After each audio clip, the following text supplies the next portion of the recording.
Are you ready? Okay, guys. Oh God. Guys, Am I we're ready? up. No. Well, too bad. We're live. Wait, it's on my phone. Hang on. Hello. Wait. Oh my god. We are live. Alright, we're live! Whoever has it on their phone, please mute it. I got you. Sorry, it's my bad. No worries. I'm muted, so I have Hold it on my on, I phone. need to but I'm mute. muted. Are we all good? Justin, Yeah, would you we're like to good. have the floor We're real good. quick? Oh, wait. Sure, if you wanna. I feel like I'm in a fever dream. If, Okay. It's coming. But, Not everyone should know. welcome to where? Oh, okay, you are. You have the floor. So welcome to the reading of the Heathers film from 1983, I think. I don't remember. 1988. 89. I was way off. Okay, it's a multiple of 3. I was close. Welcome. This is our second reading. The last one was The Princess Bride, and as you can see, we have a lot more people this time, which is great. We already have a lot This is better. a lot. Yeah. We have a lot bigger cast this time. We have a bigger, and we have a bigger audience. A bigger audience. We're growing. It's great. Totally. So that's all fun and fresh. Do we So want to I go think, around? Yeah, let's go around. I can. Who wants should to I go start? first, or am I gonna go do Russian roulette again? The Do roulette. Russian roulette. Do roulette. Okay. Let's Russian roulette. I'm not gonna pick Lloyd again first. We Alright. gotta savor Lloyd. Sam time. Oh, what? It's me. Yeah. Hi, All right, I'm you're up. Sam, and I play Betty Finn, and others, And others. and others. And others. I think from this point on, I can easily go around and do an easier, not Russian roulette. CJ. Me? Yeah. Okay, cool. I couldn't tell. Hi, I'm CJ, and I am reading for Ram Sweeney, Fred Dean, Milner, Mr. Kelly, and Peter. I'd like to formally apologize for some of the things I'm going to say today. Oh, mood. Felt that.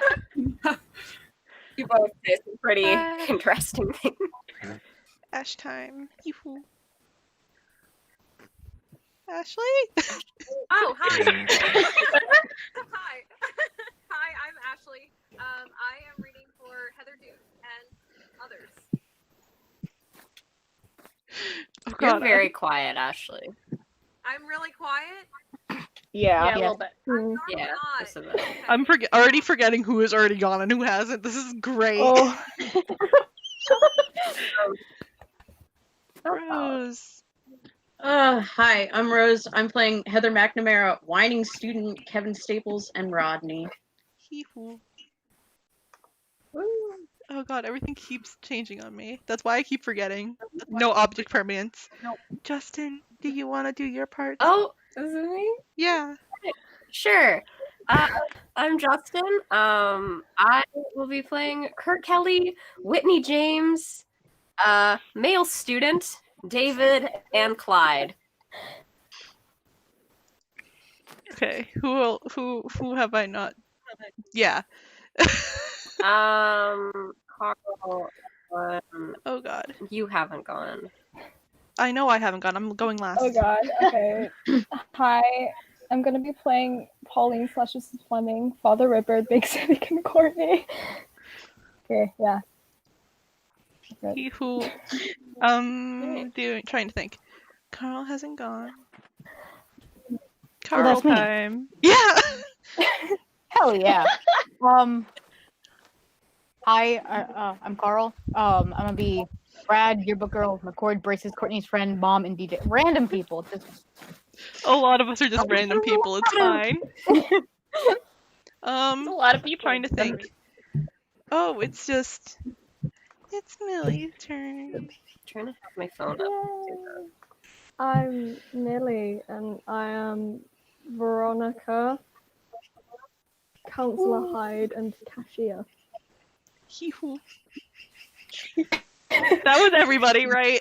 For I know. I haven't gone yet. Lloyd? No. Danny No, didn't go. yeah, I have no object for Oh you. my god. No. Lloyd has Um. Danny. Hi, I'm Danny. I'm doing Heather Chandler, Martha Dunstock, Principal Gowan, Squealing Girl, and Keith. Hee-hoo. Now it's mine. No, Lloyd. God. I don't remember people very Okay. well. That's fine. Hi, I'm Lloyd. I'm doing JD, Mrs. Pope, the Anchorman, Dad, Dennis, and Troubled Male Voice. And before you take off of me, you guys know what time it is? I think I What do. time is it? Tell us anyways. Fuck o'clock. Oh Hell my yeah. God. Fuck o'clock. Oh my God. Beautiful. Oh boy. All right. Now Last it's my but not turn. least, Why am I not Your showing up? Okay. turn. Hi guys. It's being weird, but I'm Aster. I run all your tech needs for this stream. You are on my channel. Please do not subscribe. And Subscribe. I- Do it. oh, fine. Subscribe You can right now. subscribe if you want. This is all we're really doing on this channel anymore. And I am playing. I'm at like 20 right now, and I don't know where you guys came from. I am co-ed 1, glasses, gruff teacher, big fun, and you may be wondering who the stage directions are this time. It's me, because I'm never on screen. Hey! I already know who stage directions for the next reading is, and we don't even know what movie it is. It's not you, though. Ooh. Is it me? You like to know, Waterboy. You don't get to know until. Wow. All right. All right. So, Are we all good to start? Because I have a spiel. Yep. Define good. I'm good. We don't need to define good. good. Are you ready? let's go. Let's go. I hit my. All right, fine. Let's do it. Okay. Fade in on the exterior suburban street. I can't read. Good start. A sullen 17-year-old beauty is jogging down a suburban street in a stylish running outfit. Evocative female voices can be heard softly wailing. Veronica lurches into a neighborhood park, running with increasing sense of desperation. The female voices wail louder. Veronica wishes past a series of shops and movie theaters. She's just running this whole time. That's just me being dumb. Reveling in her own sweat and agony, Veronica bounds onto the lawn of her impressive upper middle class home. She painfully rushes closer and closer to the front door as the female moans swell to a deafening summit. The evocative wailing cuts off as she grabs the doorknob. Interior of Veronica's bedroom in the daytime. Veronica zips into a chic but understated ensemble as she launches into voice-over narration. Heather told me she teaches people real life. Composed and unsweaty, Veronica fingers her bangs in the mirror and rambles off. Interior of the high school hallway. Continuing her narration, Veronica guides through a bustling high school hallway with a frozen smile. She said real life sucks losers dry. If you want to fuck with the Eagles, you have to learn how to fly. Outside the cafeteria, with her back turned to the viewer, Veronica stares at the outskirts of the cafeteria entrance. The viewer's viewpoint approaches and finally curls around Veronica to reveal that she is writing in a diary, wearing a monocle. I said you're beautiful. We just skipped a whole section. Ooh. A sudden Oh, damn it. it's fine. All right. A sudden off-screen bark from Heather McNamara causes the pen to recklessly rocket across the written words. God, come on, Veronica. Veronica coolly pops the monocle from her eye before angrily addressing the amusingly robust, conventionally beautiful, trendy. Don't know that word. Coifed. Coifed. Benderly What's a word? Heather McNamara. What's your damage, Heather? You ruined my. God, I'm so sure. Don't blame me, blame Heather. She told me to haul your ass back to the caf pronto. Back me up, Heather. From behind Heather McNamara emerges a similarly trendily accessorized but noticeably more inhibited waif. Waif? Yeah, sure. Wait. Heather Duke. Heather Duke. She's clutching a tattered copy of The Catcher in the Rye. Yeah, she really wants to talk to you. Okay, I'm going. Jesus. Inside the cafeteria, Veronica, flanked by Heather McNamara and Heather Duke, strides into the lunchroom pandemonium. The stunning Heather Chandler turns from the tray before her towards the incoming comrades. She is dressed stylishly and expensively, but not trendily, her hair dramatically tied back. Hello, Heather. Pulling out a crumpled piece of yellow paper, Heather Chandler smiles. The content of what Heather says is consistently offensive, but the tone in which she speaks is sexy, dangerous, and mysterious. She is a mythic bitch. Veronica, finally. Got a paper of Kurt Kelly's. Need you to forge a hot and horny but realistically low-key note in Kurt's handwriting, and we'll slip it into Martha Dunstock's dump tray. Shit, Heather, I don't have anything against Martha Dunstock. You don't have anything for her either. Come on, it'll be very. The note will give her a shower nozzle masturbation material for weeks. I'll think about it. Don't think. Point of view on camera line. Cafeteria line. Yeah, I can read.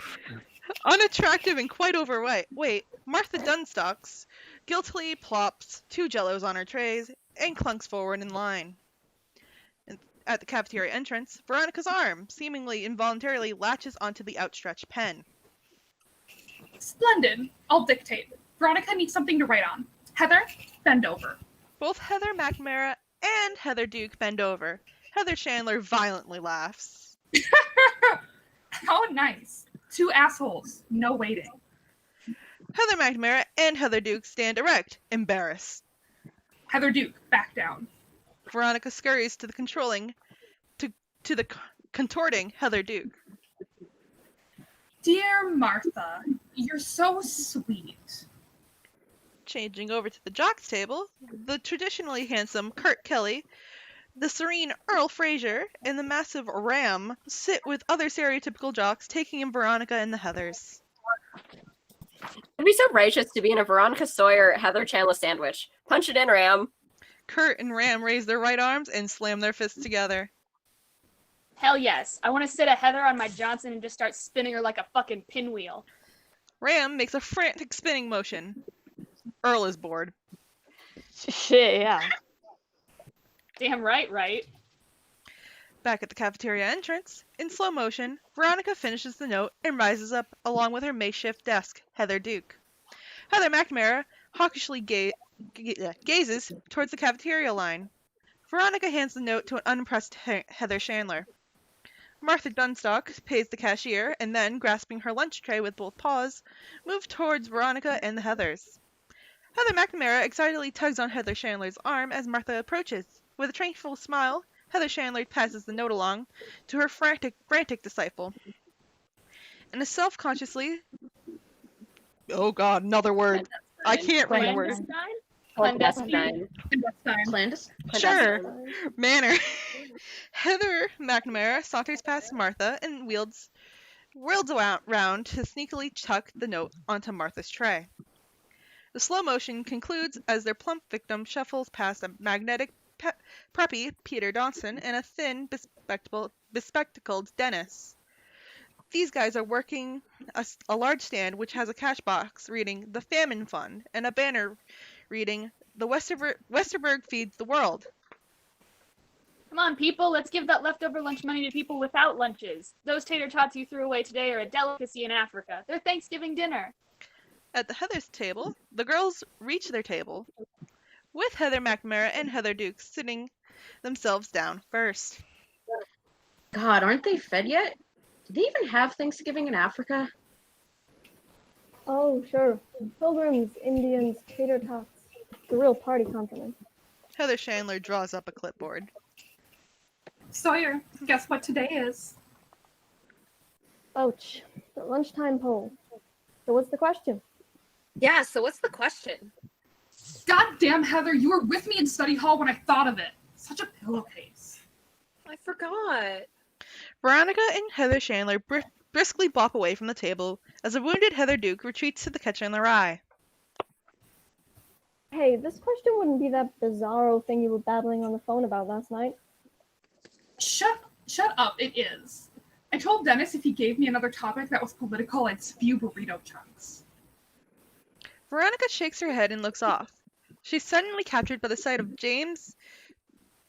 a James Dean-esque guy sitting stark in a tan gunslinger coat behind a rebel without a cause lunchbox. They make eye contact. Transfixed, Veronica crashes into a seated Betty Finn, a slightly overweight, unstylishly dressed sweetie around by clones. Sorry, Veronica. Betty Finn, gosh. Veronica crouches down, embarrassed and rueful. Hey, I'm really sorry I couldn't make it to your birthday party last month.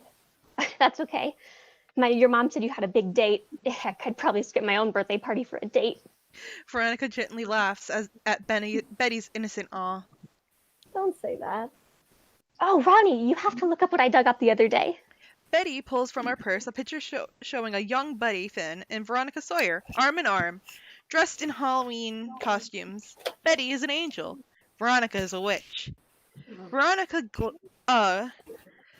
it says glows, but it probably is like glower, I don't know. I can't read. It says glows. We're going with glows. At the photo until Heather Chandler tows Veronica away, causing the picture to fall face up on the floor. I was talking with someone. Color me impressed. I thought you grew out of Betty Finn. Cut to the country club kids table. Oh no. A coolly cued cabal of the country club kids icily eye the approaching Veronica and Heather Chandler. Country club kid Courtney sourly speaks out. Oh, great. Here comes Heather. Shit. Martha Dunstock's table. Alone at a table in Siberia, the cafeteria, Martha finishes a forkful of chicken. She spears her plate again and brings the fork up. The note is wedged inside of it. Back to the country club table. Heather Chandler, Veronica in tow, hits the country club kids with a salvo of false pleasantness, capped by a scowling smile. Hi, Courtney. Love your blouse. Ooh, let me snare a tater. Courtney expresses elation in spite of yourself as Heather Chandler delicately takes a tot and turns around to face Veronica. Heather Chandler inserts her finger in her mouth doing the induced vomiting signal before devouring the tot and turning back around. Thanks. I just got it last night at the Limited. Totally blew my allowance. Heather Chandler raises her clipboard. Veronica closes her eyes and shakes her head with a half smile. That's pretty varied. Now check this out.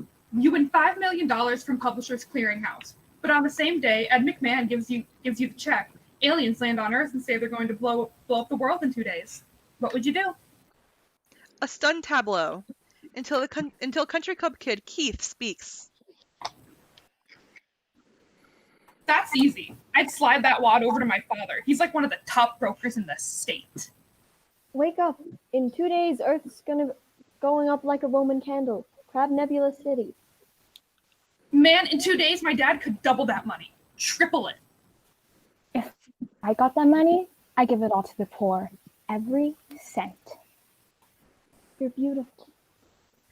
Back to the Famine Fun stand. Peter reaches into Famine Fun box and takes some bills. Dennis, my man, run over to Mickey D's and get me a Big Mac and some fries. But that's the Famine Fun money. Hey, even Bob Geldof's gotta eat. If it makes you feel better, bag the fries and nab yourself an apple pie. Cafeteria thoroughfare. Heather Chandler drags Veronica down cafeteria lane. If you're going to openly be a bitch. I'm sorry. It's just, why can't we talk to different kinds of people? Fuck me gently with a chainsaw. Do I look like Mother Teresa? If I did, I probably wouldn't mind talking to the Geek Squad. She points to a table of unfashionably dressed and coiffed students. Some wear glasses, some wear braces, some wear both. At the geeks table, the geeks react to being pointed at. Their bony leader Rodney splatters milk over himself. Did you see that? Heather number 1 looked right at us. It must be love. Back to the cafeteria thoroughfare.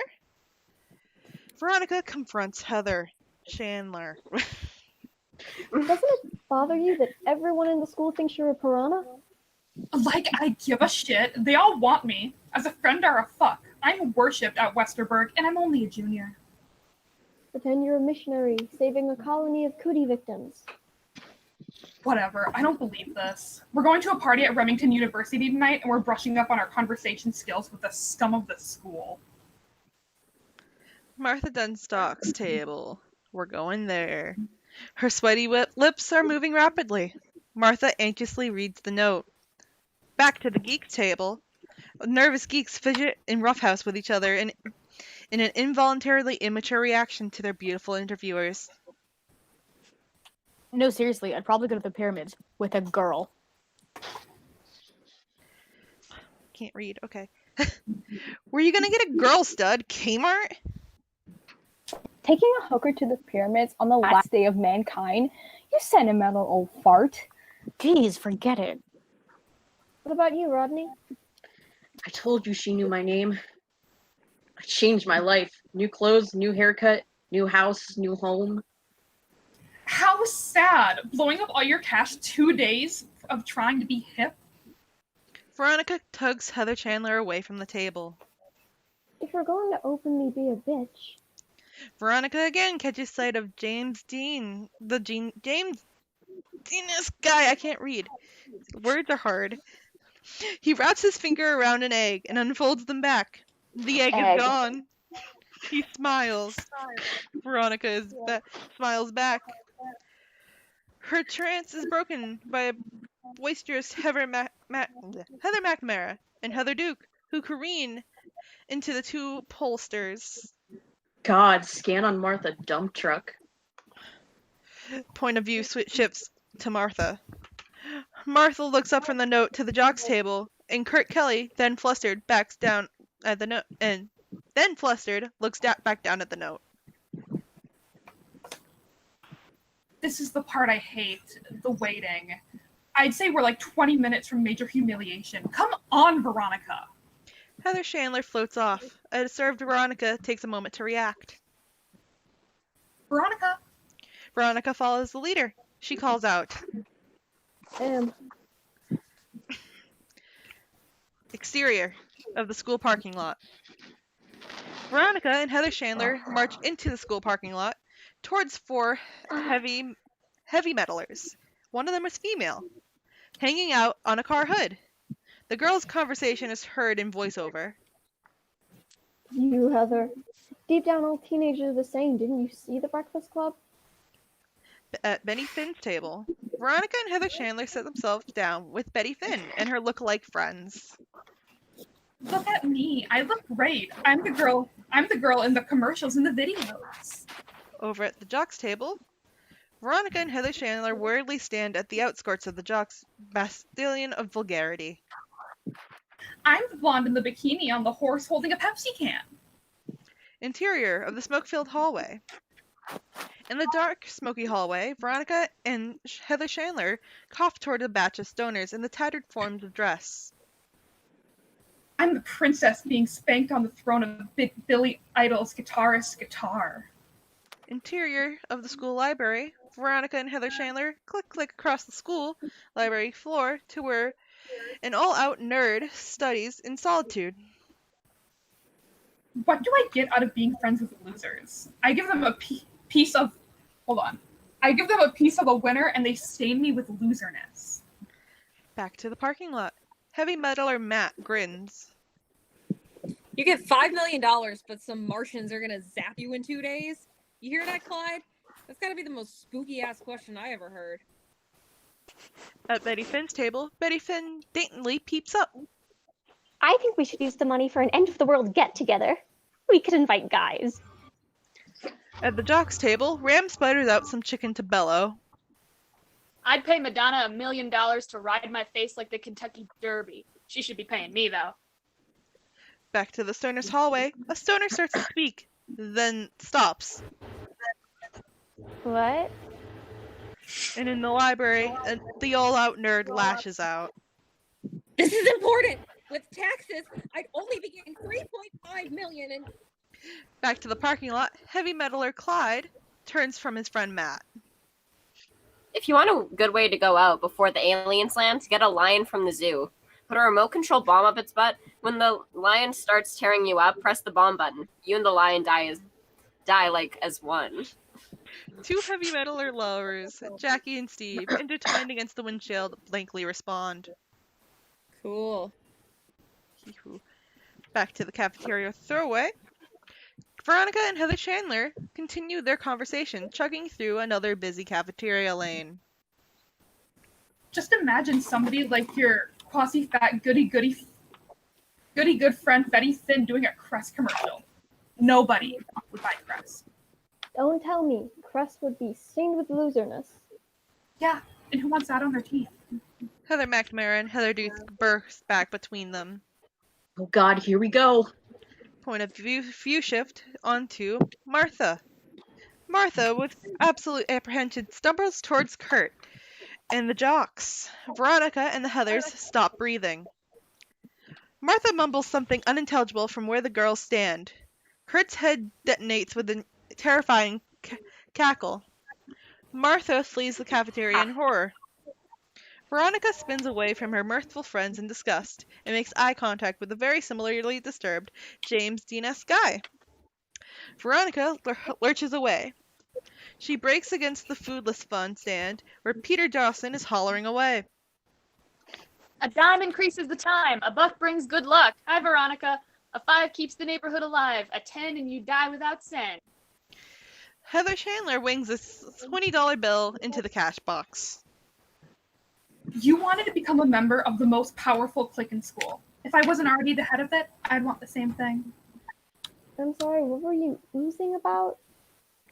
That episode with the note back there was all for us to enjoy, but you're determined to ruin my day. You made a girl want to consider suicide. What a scream, what a jest. Come on, you jerk. You know you used to have a sense of humor. Interior of the girls' bathroom. Combing their hair in the bathroom mirror, the Heathers speak in comically whining and pathetic imitations of Martha Dump Truck, as Veronica shakes her head with a half smile. Kurt, let's party. Kurt, I need an orgasm. Heather Duke's gentle off-screen voice slices in. Veronica, could you come back here? Gross. True friend's work is never done. Veronica reveals her right index fingers cut noticeably short, then walks over to the stalls.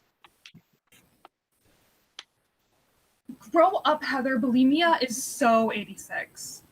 Color me nauseous. In the stall, Veronica stands in a tight stall with an ashamed Heather Duke. Maybe you should see a doctor? Yeah, maybe.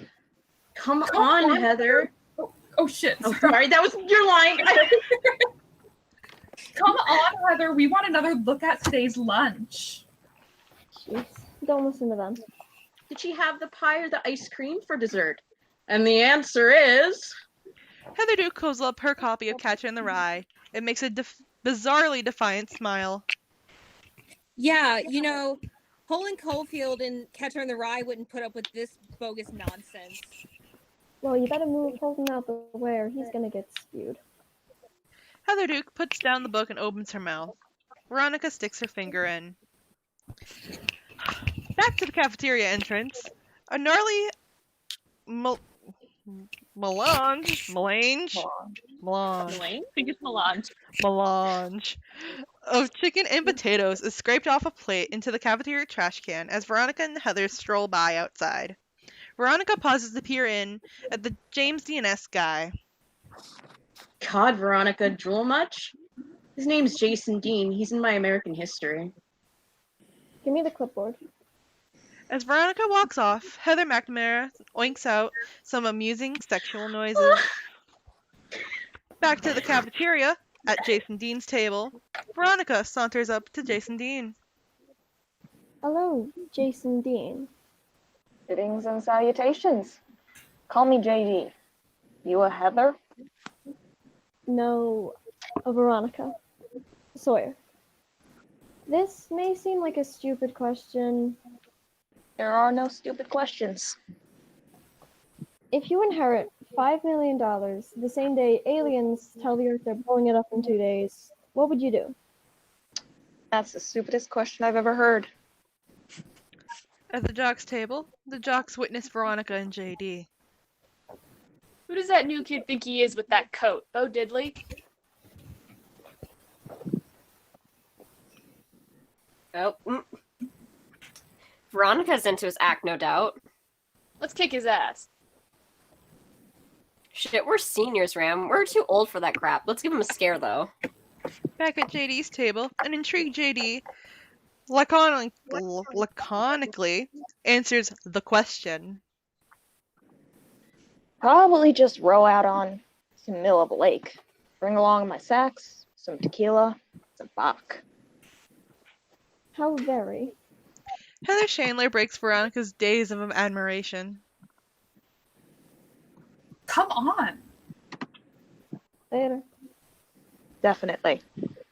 Kurt and Ram move into the exiting Veronica's place. Ram sticks his finger through a piece of pie on JD's plate. You gonna eat that? What did your boyfriend say when he told you were moving to Sherwood, Ohio? Answer him, dick. Hey, Ram, doesn't this cafeteria have a no queers allowed rule? It seems to have an open door policy for assholes, though, doesn't it? What did you say, dickweed? I'll repeat myself. JD gracefully stands, reaches into his coat, and pulls out a .357 Magnum. He fires twice at the viewer. Exterior, on the Sawyer backyard. Daytime. Croquet wickets have been set up in standard form. Veronica and the Heathers stand at various positions in the yard, holding different colored mallets next to matching balls. Heather Chandler knocks her ball through the middle wicket. God, they won't expel him. They'll just suspend him for a week or something. He used a real gun. They should throw his ass in jail. No way, he used blanks. All JD did was really ruin 2 pairs of pants. Maybe not even that. Can you bleach out urine stains? Heather Chandler knocks her red ball into Heather Duke's green one. JD, you seemed pretty amused. I thought you were giving up on high school, guys. Never say never. What are you gonna do, Heather? Take the 2 shots or send me out? The girls look to the doe-like Heather Duke with an incredulous face. Did you have a brain tumor for breakfast? First you ask if you can be red, knowing that I'm always red. Heather Chandler places her foot on her red ball. She swings her mallet down hard on the red ball, sending the adjacent green one rocketing into a flower bed. Shit. Heather Chandler's next shot falls short of the next wicket. Damn. It's your turn, Heather. No, it's Heather's turn. Heather McNamara hits her ball through a wicket and squeals. Anyways, I say never to high school. I've got David. King David. Maybe when you hit maturity, you'll understand the diff between a Remington University man like David and a Westerberg boy like Ram, Wham, Bam, thank you, ma'am, Sweeney. Heather McNamara misses her next shot. Ram sweet. Yo, Heather, you're up. Heather Duke tries to navigate a shot from the flower bed. No way, no day. Get it up, girl. As her friends howl, Heather Duke slams her ball out of the flower bed. The ball bounces off a tree and amazingly goes through a wicket. Heather Duke squeals in delight. God, that was unbelievable. What a shot. Heather Duke's next shot falls short of the next wicket. Veronica begins setting up her shot. So, tonight's the night. Are you two excited? I'm giving Veronica her shot. Her first Remington party. Blow it tonight, girl, and it's keggers with kids all next year. Crap. So, who's this Brad guy I've been set up with? Whittian Urbane pre-lawyer or albino accountant? Don't worry. David said he's very, so he's very. Heather Chandler again hits her ball into Heather Dukes. Why? Why not? Heather Chandler slams Heather Dukes' ball back into the flower bed. Veronica's mom calls out the back screen door. Heather, your mom's here. Come on, whoever wants a ride. As the Heathers head into the house, Veronica picks up Heather Duke's ball and exuberantly throws it back towards the wickets. Veronica's mom, carrying a tray of pate, and Dad, carrying a Robert Ludlum book, place themselves around a patio table. Take a break, Veronica. Sit down. All right. Veronica sinks into the empty middle deck chair. So, what was the first week of spring vacation withdrawal like? I don't know. It was okay, I guess. Hey kid, isn't the prom coming up? I guess. Any contestants worth mentioning? Maybe. There's kind of a dark horse now in the running. God damn. Will somebody please tell me why I read all this spy crap? Because you're an idiot. Oh yeah, that's it. Dad immediately returns to reading with a wide grin. You too. Great pop day, but I'm gonna have to motor if I want to be ready for the party tonight. Exterior. Outside the 7-Eleven at night. A Volkswagen Cabriolet pulls up in front of a 7-Eleven with Heather Chandler at the wheel. Veronica pops out of the car and into the store. Heather Chandler clamors to her. Corn nuts! Inside the 7-Eleven, stylistically dressed to massacre. Veronica reaches out to a bag of corn nuts as JD's off-screen voice disarms her. You going to pull a big gulp with that? No, but if you're nice, I'll let you buy me a Slurpee. You know your 7-Eleven speak pretty well. I've been moved around all my life. Dallas, Baton Rouge, Vegas, Sherwood, Ohio. There's always a 7-Eleven. Any town, any time, I can pop a ham and cheese in the microwave and feast on a big wheel. Keeps me sane. Really? That thing in the cap today was pretty severe. The extreme always makes an impression, but you're right. It was severe. Did you say a cherry Coke or a cherry or Coke Slurpee? I didn't. Cherry. Veronica smiles at her coolness. JD returns the smile. Back in the 7-Eleven parking lot, Veronica and JD slurp by JD's ferocious motorcycle. Good bike. Oh my god, it's CJ! CJ! We lost I CJ! knew it! Oh no! I prophesized it! Anyways, Oh no! we must continue. Oh Heather Chandler sounds like her car horn with a grimace. Veronica glares at her and then turns back to JD. Just a humble perk from my dad's construction company, or should I say deconstruction company. I don't know. Should you? My father seems to enjoy tearing things down more than putting things up. See in the commercial? Bringing every state to a higher state. Time out. Jason Dean. Your pop's Fred Dean Construction? Must be rough moving place to place. Everybody's life got static. Is your life perfect? Sure. I'm on my way to a party at Remington University. Veronica grows serious as the car horn sounds again. It's not perfect. I don't really like my friends. I don't really like your friends either. It's like they're just people I work with and our job is being popular and shit. Maybe it's time for a vacation. The car horn blares again. Interior of the dormitory room at night. David, Heather Chandler's fine-looking college beau, leads Veronica and Heather Chandler into a cramped Hmm. Yay. Eclectically, Eclectic. dorm room. Music pounds at the door. The semi-handsome Brad leans against the desk while a whining student talks with the co-ed one, who sits on the floor. Throw your coats on the bed, girls. That exam was so bogus. Oh, I know. Which exam? Veronica, this is Brad. Excellent. Did you girls bring your partying slippers? Yeah, let's party. She loves to party. As they head out the door, Brad whispers something in Brad's friend's ear, causing the pair to snarl off a laugh. Interior, Veronica's bedroom at night. The viewer is taken back and forth from a shattered post-party Veronica to the traumatic dormitory party itself. The sobbing, monocled Veronica writes at her desk. Dear diary, I want to kill, and you have to believe. Damn pen. Veronica frenziedly scribbles, trying to get her pen to write. She throws the pen across the room and pulls out another. You have to believe it's for more than these selfish reasons.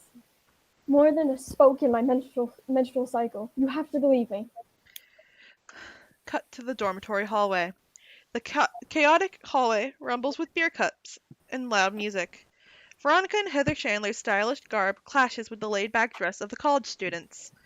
Brad anxiously hands Veronica a cup of beer, and he watches David and Heather Chandler move through a staircase door. So, are you a cheerleader?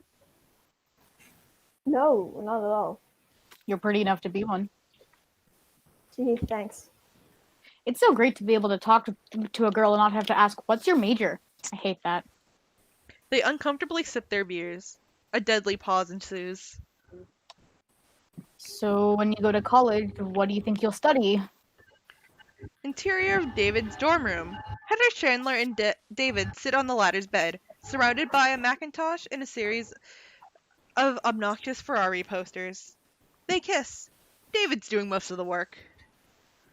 Come on, David. Let's go back to the party. Don't worry, we will. You're just so hot tonight, I can't control myself. Heather pushes, Gross. David pushes Heather Chandler down. I can't read. Cut to the dorm hallway. Brad has given up on the conversation. So, what do you say we head up to my dorm and have a real party? I've got the best Wyndham Hill CD collection in the dorm. A big Admiral student approaches before Veronica can show disgust. Brad man, Robinson's looking for you. He says he owes you some blow and he just got the product himself. You're kidding. That hacker actually scored something on his own? Yeah, he's in Sheila's room, guy. Party up. Excellent. Veronica, you ever do cocaine? Ever since Phil Collins did that MTV anti-drug commercial, I refuse everything. Phil Collins. Are you sure he isn't drinking and driving? Jeez, right. Then why don't I do drugs? Hey, don't run away now. With a wink, Brad squirms off. Veronica dashes into the room with the coats. Cut to Veronica's bedroom. Veronica rampages through her diary. 17 is the last year Mom buys the Twinkies. When you make the jump from working weekends at Pizza Hut to 30 years at IBM, you lose something. Not innocence, power. JFK the cat jumps onto the diary. JFK? Veronica flings the screeching cat off and continues. Christ, I can't explain it, but I'm allowed an understanding that my parents and these Remington University assholes have chosen to ignore. I understand that I must stop Heather. Cut to the dorm coat room. Panting, Veronica collapses at a desk in the coat room. She draws a vodka bottle from a stockpile of liquor and pours some in her beer cup, slouching down in her chair. Veronica lights a match from the 7-Eleven matchbook. She eerily brings her hand closer and closer to the fire until it touches. With an eek of pain, she tosses the match away into the vodka cup, setting it afire. Veronica laughs to herself before tossing the flaming cup out the window. Cut to the alleyway outside the dormitory. The flaming cup lands in a rusted garbage can filled with other cups and various refuse. The flames spread. And back to the other dormitory bathroom. A detected Heather Chandler walks into a multi-mirror and sink bathroom. Using a glass off of one of the sinks, she gargles some water and spits it at her own reflection. And then once again, back to that coat room. Veronica closes the window as Brad opens the door. How's my little cheerleader? Now that I know everyone at your high school isn't so uptight, come on.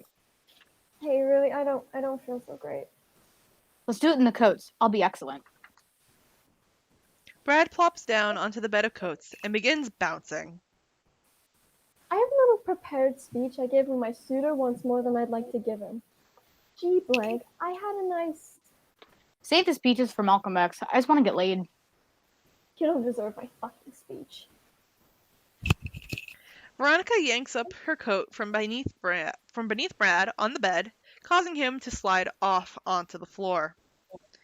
Back in the dorm hallway, Veronica storms into the hallway, but slows down when she sees she's attracting attention. She notices an incited Brad slither to the smiling David, who chats with some students, Heather Chandler on his arm. Brad causes David's smile to ever so slightly diminish. David whispers to Heather Chandler, who proceeds to set down her beer and walk toward Veronica. Over in the dormitory alley, the fire in the trash can is raging. Back to the dorm hallway, a still-faced Heather Chandler comes face to face with Veronica. What's your problem? Brad says you're being a real coos. Heather, I feel awful, like I'm gonna throw up. Can we jam, please? No! Hell no! Veronica's eyes fall shut and near faint. She flings herself down on the off-screen with some ugly retching sounds. Back to Veronica's bedroom. Veronica savagely scrawls in her diary, tears burning fierce. Betty Finn was a true friend, and I sold her out for a bunch of swatch dogs and dyed cokeheads. Killing Heather would be like offering the Wicked Witch of the West. Or is it East? West! I sound like a psycho. Tomorrow I'll be kissing her aerobicized ass, but tonight let me dream of a world without Heather. A world where I'm free. Back to the dorm hallway. Veronica rises into view with tinges of vomit on her mouth. A smile breaks across Heather Chandler's granite puss. Veronica runs off as the students laugh in the background. Now, in the dormitory alley, Veronica charges into that alley. She whips around to face the screeching Heather Chandler. In the back of Veronica, the trash can bellows like Mount Vesuvius. You stupid cunt! You goddamn bitch! The flickering flames cast Heather Chandler in a demonic light. You were nothing before you met me. You were playing Barbies with Betty Finn. You were a brownie when you were... Hold on. You were a brownie. You were a bluebird. You were a Girl Scout cookie. I got you into a Remington party. What's my thanks? It's on the hallway carpet. I got paid in puke. Lick it up, baby. Lick it up. Monday morning, your history. I'll tell everyone about tonight. Transfer to Washington, transfer to Jefferson. No one at Westerberg is going to let you play their reindeer games. Back to Veronica's bedroom. Veronica flings her diary across the room where it hits the wall behind the stunning figure of JD. Veronica gasps. Dreadful etiquette. I apologize. Okay. I saw the croquet set up in the back. Up for a match? Veronica is simultaneously dismayed and exhilarated. She seems ready to burst out all her anxieties, but instead... Sure. But I'm blue. Exterior of the Sawyer backyard. At late night. The viewer's viewpoint glides through the grass of Veronica's backyard, uncovering the combination of wickets and articles of clothing. A pair of girls' shoes and a pair of guys' shoes rest together by the first wicket. God damn. No wonder you look so mangled when I came through the window. Feminine socks and masculine socks lay crumpled by the next wicket. I've always treated Heather's teen queen power plays as bullshit. As Veronica quiveringly pauses, a stylish blouse and a rugged shirt are revealed mingling by another wicket. But I'm really scared. Who am I gonna eat lunch with on Monday? It's like an after-school special. The viewer's viewpoint moves to a dress and a pair of jeans resting side by side at another wicket. That was my first game of strip croquet, you know. I thank you. You're welcome. It's a lot more interesting than just flinging off your clothes and boning away on the neighbor's swing set. Veronica's blue mallet has been staked into the ground. Her panties hang on one end, JD's underwear hang on the other. Well, I don't know. There's something to be said for Veronica and JD are finally revealed, entangled in an artful pose upon JD's gunslinger coat. They warmly kiss. Veronica breaks off to an uneasy giggle. What a night. JD gently bites into Veronica's neck. Veronica grooves on it, closing her eyes tightly. What a life. I almost moved into high school out of 6th grade because I was some genius. We all decided to chuck the idea because I'd have trouble making friends, blah, blah, blah. Veronica slides her head down JD's chest and gracefully rests on his lap. Gently fighting slumber, she murmurs up to JD, who showers her face with slow kisses. No, blah, blah, blah is all I do. I use my grand IQ to figure out what gloss to wear and how to hit 3 keggers before curfew. I'm a genius. Heather Chandler is one bitch that deserves to die. Kelly won't solve anything. A well-timed lightning bolt through her window on Monday morning. All the other Heathers? Shit. Everybody would be cast fucking adrift. Oh then, I'll pray for rain. See the condoms in the grass over there? We killed tonight, Veronica. We murdered our baby. Hey, it's good for me too, Sparky. Just saying, it's not hard to end a life. There's a big difference between the most popular girl in school and dead sperm. They laugh. We can all laugh for this.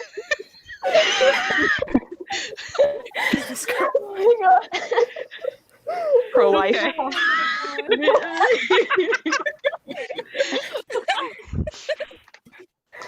Okay. Anyways, they laugh. Veronica maneuvers herself into a sitting position.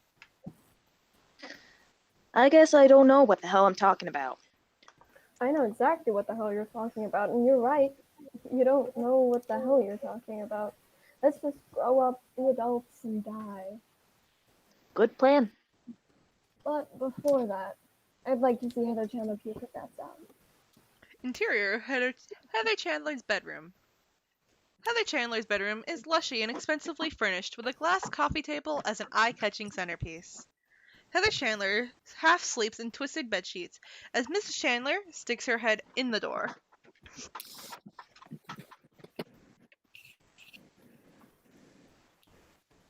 Did we not cast Heather's mom? You did. I can do it. Do we not have a mom? I can do it. Heather doesn't have a mom, it's fine. Wait. Okay. I could say your lines or we can just skip it. It's Yeah, we don't. We can just skip it. We're just gonna skip it. Yeah. Okay. Beg that. Is that a no in your lingo? As the door closes, Heather Chandler raises her arm and gives her departed mother the finger. Oh boy. Lingo this. Interior of the Chandler's kitchen. A sound of a lock being jimmied is heard moments before Veronica and JD burst through the door. Trust me, she skips the Saturday morning trip to Grandma's even when she's not hungover. And let's just concoct ourselves a little hangover cure that'll induce her to spew red, white, and blue. Veronica opens the refrigerator. JD opens the cupboard beneath the sink. What about orange juice and milk? What's the upchuck factor for that? JD holds up a bottle of Pine Sol. I'm a Pine Sol man myself. Don't be a dick. That stuff will kill her. Veronica and JD make queasy eye contact. Veronica descends back into the refrigerator with some worked up enthusiasm as JD suavely pours bits of various toxic containers, such as detergent and scouring powder, into a glass beer mug. Okay. We'll cook up some soup and put it in a Coke. Second. Now, should it be chicken noodle or bean with bacon? Man, Veronica, pull the plug on that shit. I say we go with Big Blue. JD raises the glass filled with what is now a strange blue liquid. Veronica glares at the glass, scared by her own thoughts. What are you doing? You just can't go. Besides, she'd never drink anything that looks like that. Okay, we'll use this. We won't be able to tell what she's drinking. JD pulls down a ceramic cup and triumphantly pours the poisonously blue beer glass contacts into it. An eerie pause ensues. Veronica takes out a milk carton and a container of orange juice. She struts back to the counter in anger, icily muttering. Just give me a cup, jerk. JD sheepishly pulls down an identical ceramic cup. Veronica tears it from him and pours some milk and then orange juice into the cup. Milk and orange juice. Maybe we could cough a lemon globber in it or something. Yeah, great. And they both start coughing harshly.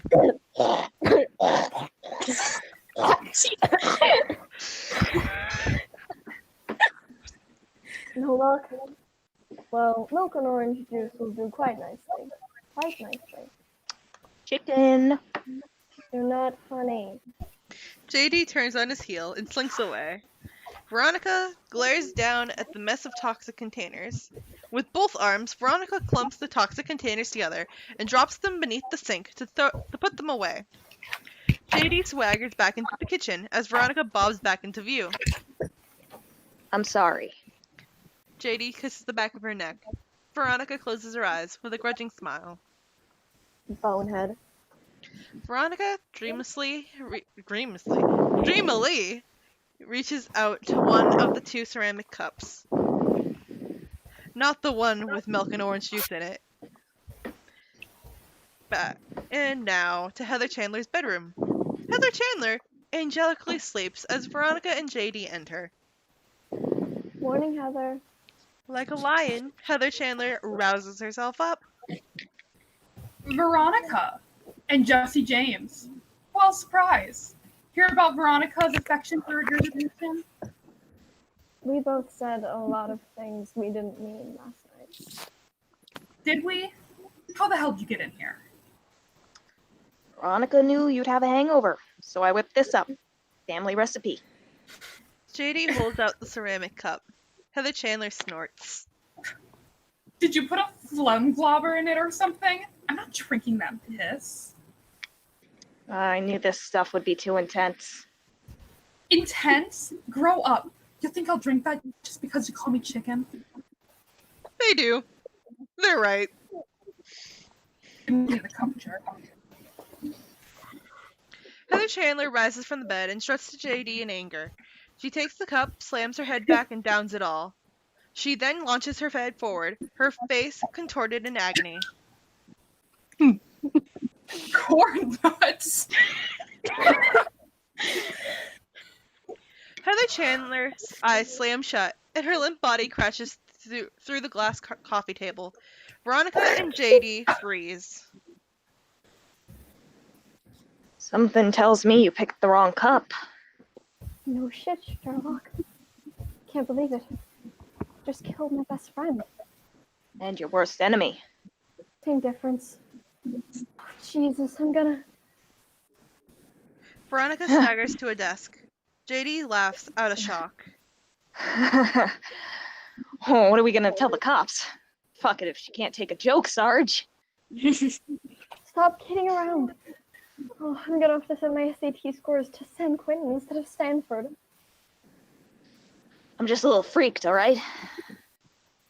Got what you wanted, you know. It's one thing to want somebody out of your life. It's another thing to serve them a wake-up cup of Verano. Veronica stares off as JD paces like a caged animal. He scopes onto the rubble of the shattered coffee table and sees cliff notes for the bell jar, plus a magazine proclaiming the fall of the American teen sticking out from beneath Heather Chandler's body. We did a murder. In Ohio, that's a crime. But if this was like a suicide thing... Like a suicide thing? Adolescence is a period of life fraught with anxiety and confusion. I can do Heather's handwriting as well as my own.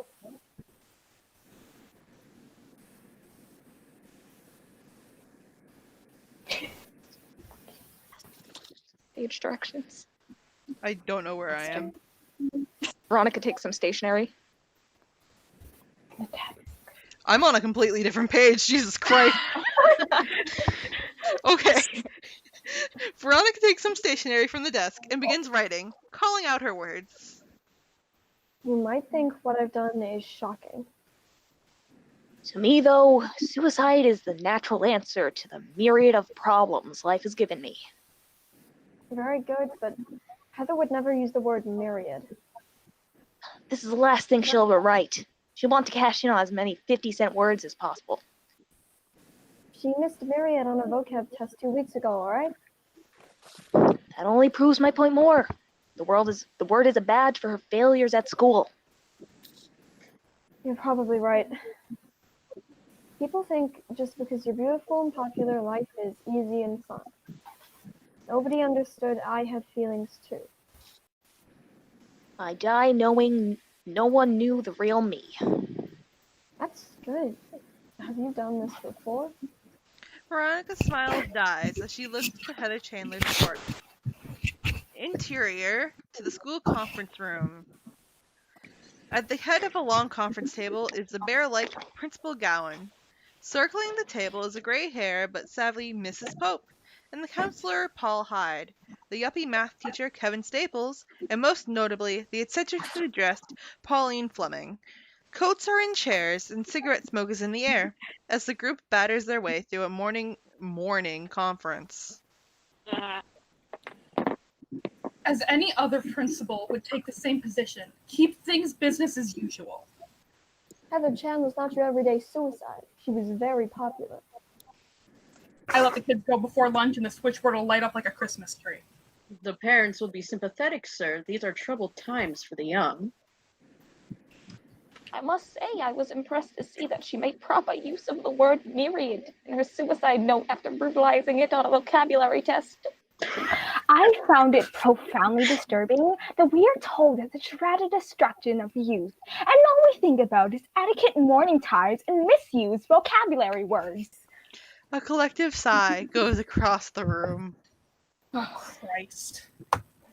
The school meeting, both students and teachers must reveal in this revealing moment. I suggest we get everyone in the cafeteria and just talk and feel together.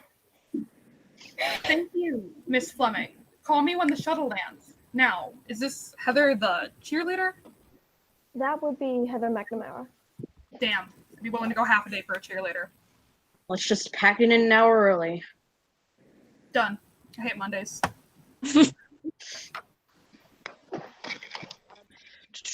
Interior of Pauline Fleming's classroom. The desks of the classroom have been maneuvered into an amusingly chaotic position by Pauline's pupils. She is furious. I said circles, you imbeciles. Forget it. Just sit down. I am just so thrilled to be given an example of everything I've taught you. That example is Heather Chandler. I have the note. Pauline melodramatically lifts the suicide note. The class ahs. All right. I'll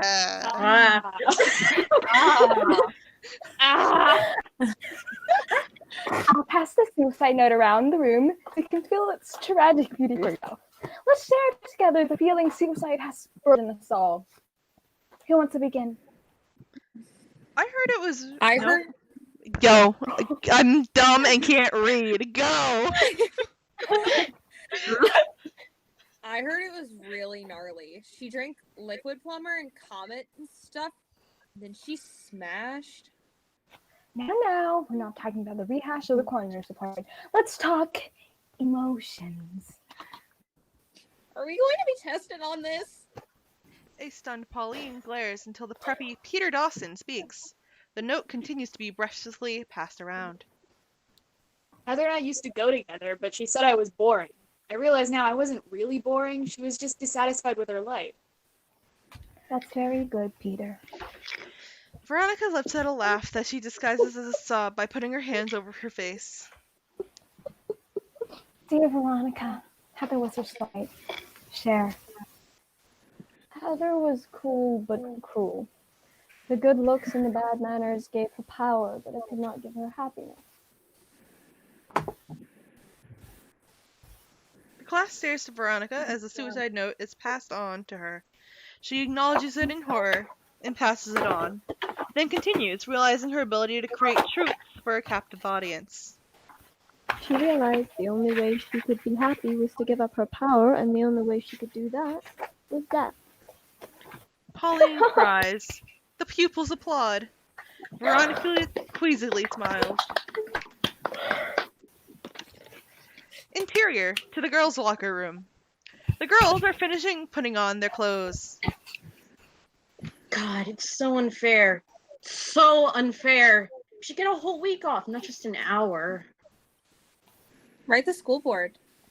Heather Duke gnaws on a chicken leg as she speaks. Watch it, Heather. You could be actually digesting food. Yeah, where's your urge to purge? Ugh, fuck it. Heather McNamara pulls a swatch from one of her lockers. Look, Heather left behind one of her swatches. She'd want you to have it, Veronica. She always said you couldn't accessorize for shit. Heather McNamara tosses the watch to a spooked Veronica, who stands up and solemnly puts it on. The stoner stops next to their bench. I'm sorry about your friend. I thought she was your usual airhead bitch. So I was wrong. A lot of us were.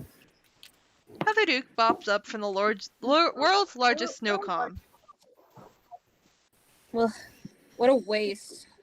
Veronica zombie-esquely moves into the shower area. Oh, the humanity. Now, to the shower.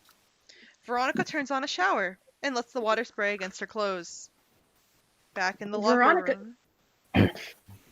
Veronica, what are you doing? Everyone in the shower. The squealing girl runs into the shower, fully clothed. Two giggling girls follow suit. The Heathers look to each other, laugh, and then run in. Interior of the girls' coach's locker room's office. Why are there so many words? Heavy metalers Matt, Clive, and Steve, plus the geek Rogny, sneak into a darkened room. Girls' laughter drifts in. Do I deliver or do I deliver? Hurry up, we're gonna get caught. Mellow out, geek. Man, never should have brought you. Let's see some pussy. Matt pulls a certain revealing semi-overhead view of the showering and clothed girls. In the shower, the girls splash and spin ballet-like in slow motion. Veronica stands facing the viewer, the swatch noticeably attached. Back to the girls' coach's locker room office. Cautiously quiet pandemonium. Does it have to do with menstrual cramps and shit? What the fuck? We're on candid camera, dudes. I can feel it. What the fuck?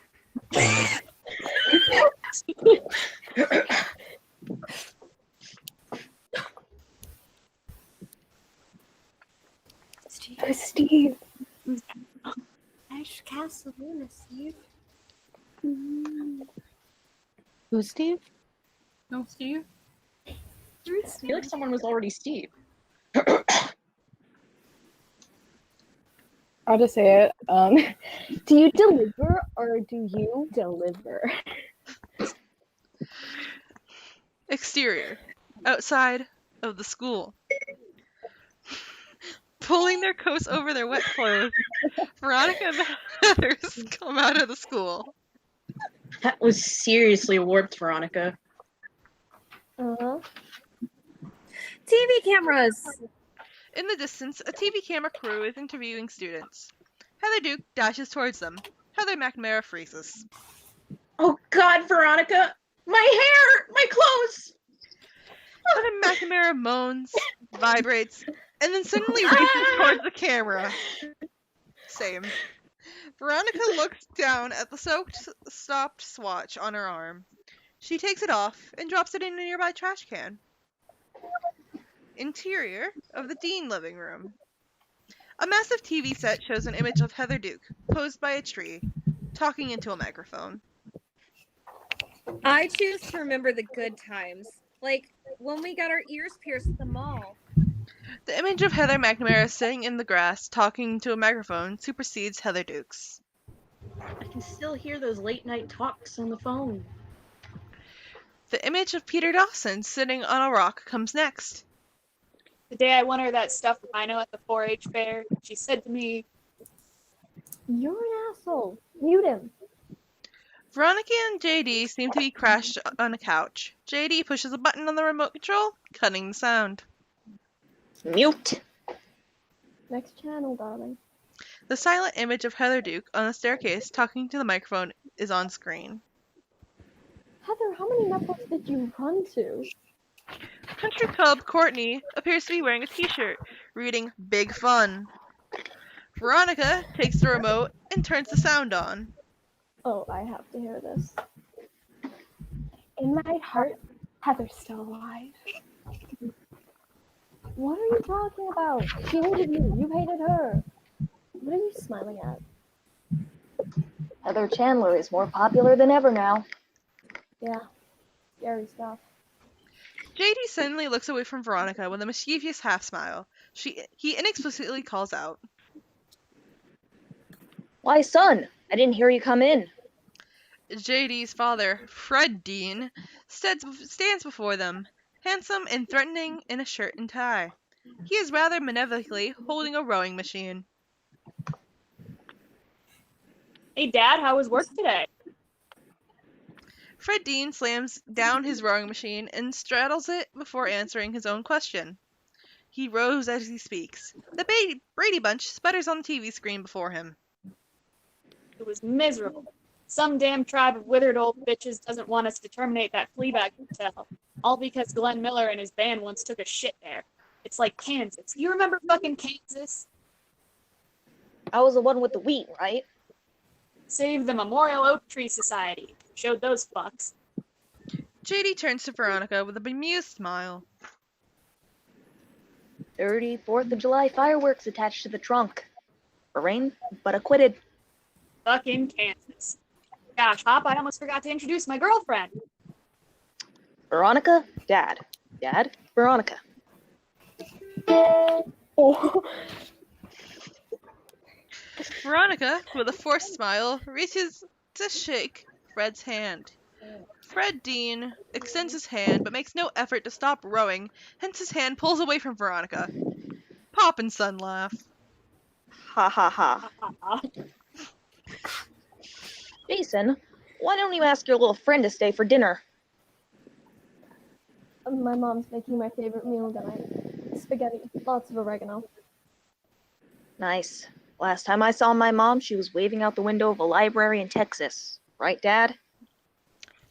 Big Bud Dean stops rowing to grin a "you think you're tougher than me, but you're not" smile to JD. Right, son. Right. Cut to the Sawyer patio. Just as in the earlier patio scene, Dad Dad. Dad and Mom Sawyer are seated at a patio table with an empty chair between them. Pate is on the table. Dad smokes a cigarette. Take a break, Veronica. Sit down. Veronica walks into view and sits down. All right. So what was the first day after Heather's suicide like? I don't know. Just okay, I guess. Terrible thing. So when will we meet this dark horse prom contender? Maybe. God damn. Somebody please tell me why I smoke these damn things. Because you're an idiot. Oh yeah, that's it.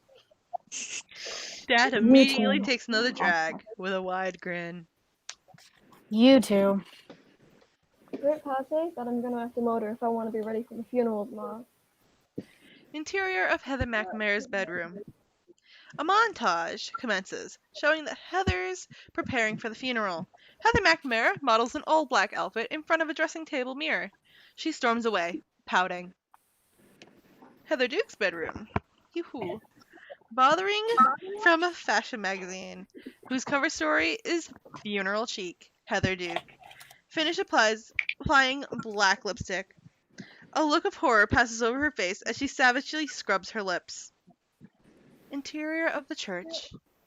A mortician finishes putting the finishing touches on Heather Chandler, smoothing out her clothes and buffing her face. He gently kisses her forehead, and then quickly rebuffs the spot. Back to Heather McNamara's bedroom. Heather McNamara models another black outfit. She responds this time with a satisfied smile. Back to Heather Duke's bedroom. Traditionally made up, a smiling Heather Duke brings a crucifix earring to her ear and attaches it. And once again back to the church. Heather Chandler serenely lies in a coffin as Father Frost bellows off screen. A panorama of adults and students is revealed at this more social than spiritual event. Veronica and JD watch from the back pew. I blame not Heather, but rather a society that tells its youth that the answers on the empty video games. We must pray the other teenagers of Sherwood, Ohio know the name of that righteous dude who can solve all their problems. The bald Father Frost finally comes into view. It's Jesus Christ, and he's in the book. Later, at the kneeling podium before the coffin, Betty Finn is kneeling before Heather Chandler's open coffin. The viewers hear what she is thinking. May Heather Chandler rest in peace, even though she committed suicide. For the kingdom, the power, and the glory are yours now and forever. Amen. Betty Finn makes the sign of the cross, rises, and exits. Heather McNamara takes her place on the kneeling podium. Oh god, this is a tragic thing, and sometimes I have a hard time dealing with it and stuff. Please send Heather to heaven and all that. Thanks. I mean, amen. Heather McNamara exits, and Peter Dawson moves in to take her place. Dear God, make sure this never happens to me. I do not think I could handle suicide, and that's the God's honest truth. Pardon the pun. Fast early acceptance into an Ivy League school, and please let it be Harvard. Amen. Peter flees, and Ram uncomfortably takes his place. Jesus, God in heaven, why'd you kill such a hot snatch? That's a joke, man. People are too serious. Hail Mary, who art in heaven, pray for us sinners so we don't get caught. Another joke, man. Ram clumsily exits. Heather Duke solemnly kneels in his place. I prayed for the death of Heather Chandler many times, and I felt bad every time I did, but I kept doing it anyway. Now I know you understood everything. Praise Jesus, hallelujah. Heather Duke departs, and Veronica kneels in her place. Hi, I'm sorry. Technically, I didn't kill Heather Chandler, but hey, who am I trying to kid, right? I just thought my high school would be a nice place. Amen. Does that sound bitchy? And now, to the church lobby. Heather McNamara dips a big comb into the holy water basin and then combs out her hair. Veronica breezes by. Veronica, what are you doing tonight? Morning, maybe watch some TV. Why? Ram asked me out, but he doesn't want to double with Kurt, and Kurt doesn't have a date. Heather, I've got something going with JD. Please, Veronica, put Billy the Kid on hold tonight. I'll never forget it. Now to the exterior of the church parking lot. Kurt, Kelly, and Ram stand by Ram's van. We on tonight, man? I still gotta talk to Heather, dude. Weird funeral, huh? Pretty weird. Geeks Rogny, Fat Cynic, and Braces tossed by Kurt and Ram. Braces obliviously steps on Kurt's foot. That pudwapper just stepped on my foot. Let's kick his ass. Cool off. We're seniors. Goddamn geek. Braces gives them, the finger. Sit and spin. Kurt and Ram turn to each other, more amused than angered. That little prick. The bolting jocks effortlessly touch Braces and put him into a hunched over position. The other geeks look on, ashamed. Alright, you piece of Alright, you piece of shit. Do you like to suck big dicks? Cut it out. Ram pushes Braces down harder. Say it, man. Say I like to suck big dicks. Can I read? No. Leave him alone, Kurt. JD rides by on his motorcycle. He turns to watch Kurt, wearing an overwhelmingly tinted motorcycle helmet that reads "The True Killer" across the top. Kurt is spooked. Say it. Okay. You like to suck big dicks. Unamused, Ram throws Braces back to the ground. Braces semi-cries. I like to suck big dicks. I can't get enough of them. Satisfied? I'm sure your friends are happy to hear that. Right, guys? And now, to another place in that parking lot. Veronica and Heather McNamara sashay through the parking lot. Don't worry. Ram's been so sweet lately, consoling me and stuff. It'll be really very, promise. Moving into the background, Braces wipes dirt and blood off his face as his friends gloomily watch on. Oh, right. But I hope it isn't going to be one of those nights where they get shit-faced and take us to a pasture to tip over cows. Ah, yes, the exterior of the cow pasture. At night. A cow stands sleeping, giggling and drunk. Kurt and Ram scramble around the cow. Uncomfortable and sober, Veronica and Heather McNamara look on. Is it sleeping, dude? I think so, man. Then get over on my side. Oh shit, cow tipping is the fucking greatest. Punch it in.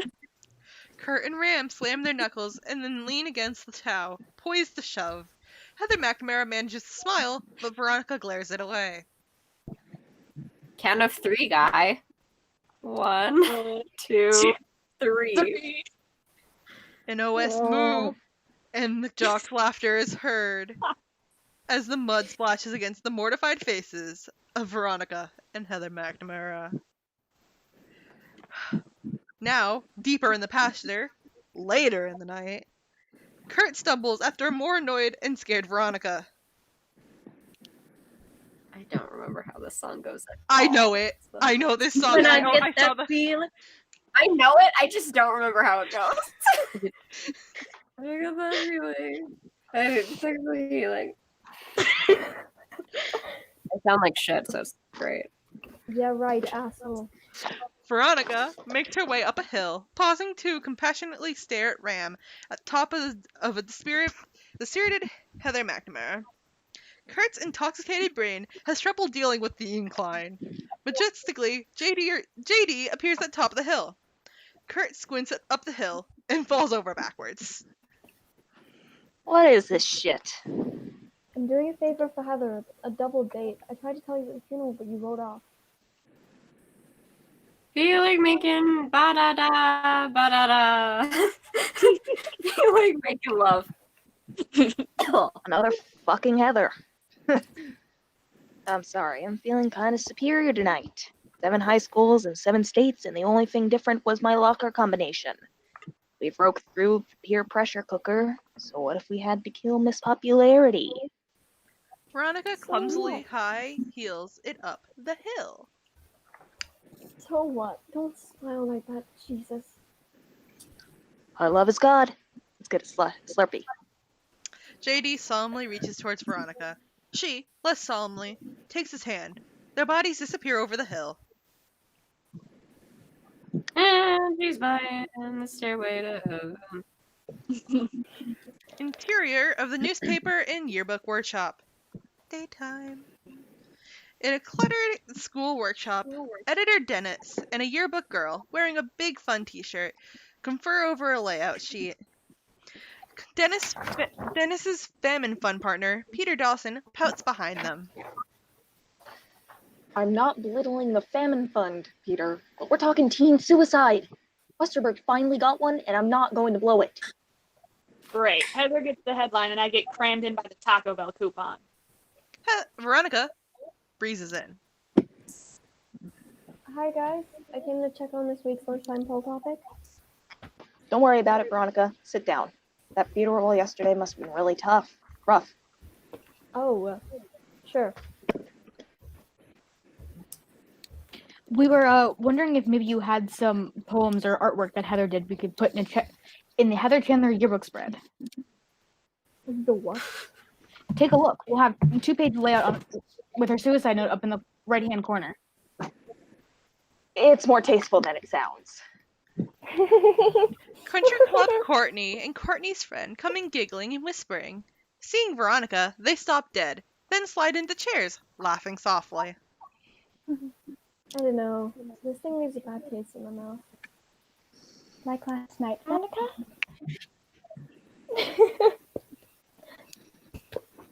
Courtney and Courtney's friend explode in laughter. I'm sorry? I don't get it. You did last night. Even more laughter. Date. Yeah, and I left him drunk and flailing in cowshed. I don't know. It was really detailed. Shut up, Courtney. No, don't shut up. I'd like to know just what I did. Let me show you that lunchtime poll topic, Veronica.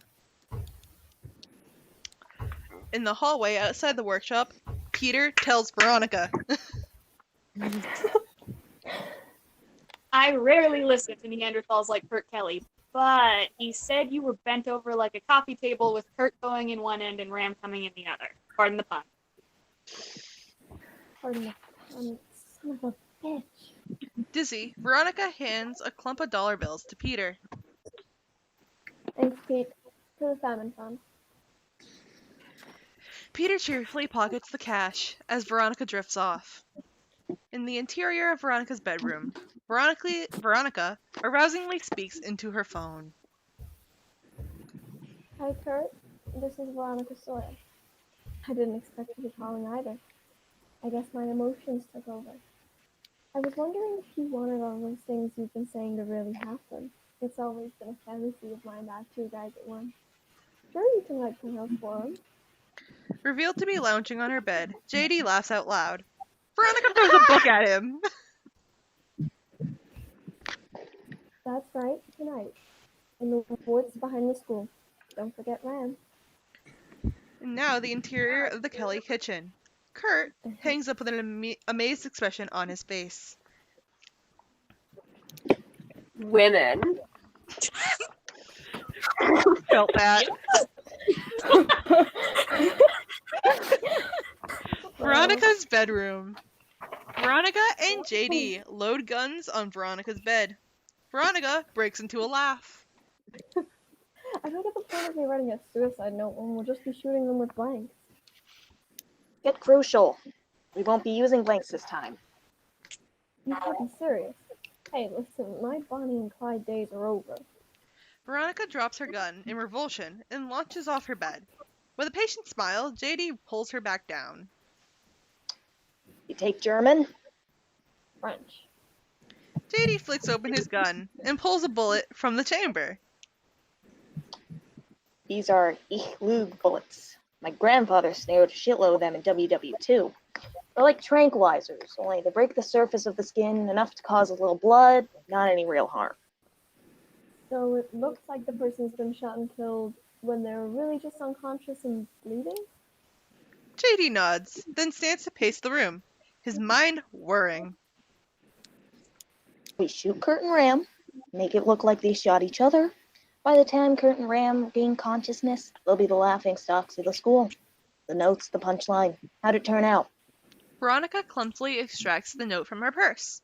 She also plucks out the crumpled yellow sample of Kurt's handwriting on the opening note forged scene. She proudly displays both papers. First, tell me this similarity is not incredible. Incredible similarity. Veronica pulls back the note and reads. Ram and I died the day we realized we could never reveal our forbidden love to an uncaring and ununderstanding world. The joy we shared in each other's arms was greater than any touchdown. Yet we were forced to live the lives sexist, beer-guzzling jock assholes. Exquisite, but I don't think ununderstanding is a word. We don't want to make them out to be too secretly eloquent. Why would the Germans invent a bullet? Why did the Germans invent a bullet that doesn't kill people? I mean, it was World War II, not a school play. Use them on themselves to make it look like they were dead. Really a brilliant device, but too flamboyant to seriously produce. Neat. Let's try it out in JFK. Veronica swiftly picks up her gun and aims it at the lovable Tabby entering the room. JD rips it away from her. It doesn't work on small animals. Oh.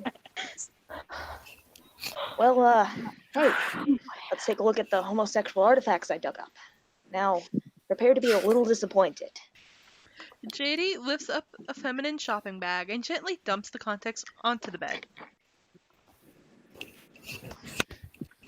We got a Playgirl, a candy dish, a Joan Crawford postcard, and lipstick. You must have had fun. Oh, you know it. Oh man, I almost forgot. The perfecto thing I picked up. JD reaches into both his coat's pockets and triumphantly raises 2 bottles of Perrier water. Perrier water. Oh, come on. Lots of people drink Perrier. It's come a long way. This is Ohio. If you don't have a brewski in your hand after dark, you might as well be wearing a dress. Oh, you're so smart. How about a little heterosexuality before we go? JD laughs, then climbs onto Veronica for a hugging kiss. Exterior of the school parking lot at night. A tense Kurt and an excited Ram, playing air guitar, walk through the parking lot towards the woods. I don't know this song, so I'm sorry for butchering it. Sex and drugs and HBO is all I ever need. Can you hear me? Hello, Tokyo. I said sex and drugs and... Shut the fuck up, alright? Lighten up, dude. In those woods is some of the finest pussy in the school, and you don't even have to buy it a hamburger and a Diet Coke. Punch it in. Kurt feebly slams knuckles with Ram. And now to the exterior of the clearing in the woods. Veronica stands in the middle of a clearing in the woods. She nervously tucks the gun in the back of her dress as Kurt and Ram emerge into the clearing from the path in the woods. Hi, Veronica. Hi, guys. Glad you could make it. Ram smacks his knuckles together. So we just start fucking? I made a circle on each end of the clearing. Sam, you come over here. Kurt steps into the scratched in the dirt circle next to him. A confused Ram walks past Veronica and steps into a circle at the opposite end of the fogging clearing. When you get in the circle, grip. The guys pause, then slowly start taking off their clothes. What about you? I was hoping you'd rip my clothes off me, sport. Oh, Kurt and Ram awkwardly stand at the opposite ends in their undies. Count of 3, guys. Ram giggles in anticipation. 1, Kurt finally cracks a smile. 2. JD suddenly moves next to Veronica, holding his gun in his right hand and the feminine shopping bag in his left. 3. JD almost nonchalantly shoots Ram in the forehead. Veronica rips out her gun and swings it towards Kurt. Using both hands, she fires, but misses completely. Kurt runs away onto the path. Veronica throws down her gun with a smile. JD races to Veronica in white sweat. Did you miss him completely? Yeah, but don't worry. It was worth it just to see the look on. Don't move. We'll get him back. Veronica's laughter cuts off like a faucet. Suddenly trembling and confused, she watches JD bolt into the woods. On the path, a panicked Kurt runs onto the path, through the woods. JD, with cold efficiency, weaves through the trees. Veronica turns towards Ram's collapsed body. And then back to the path. The Kurt sees the opening at the end of the woods. JD suddenly moves to the light at the end of the woods and raises his gun. Kurt runs back to the other way with a strangled moan. Back in the clearing, Veronica approaches Ram's body with increasing shivers. He does not look bleeding and unconscious. He looks bleeding and dead. Dead. Dead! Kurt barrels into the clearing as JD howls from the woods. Now! In a burst of frightened animal instinct, Veronica whips around and fires her gun right in the Kurt's chest. And now to the squad car in the school parking lot. Two cops, Milner and McCord, smoke marijuana in the cop car, already filled with smoke.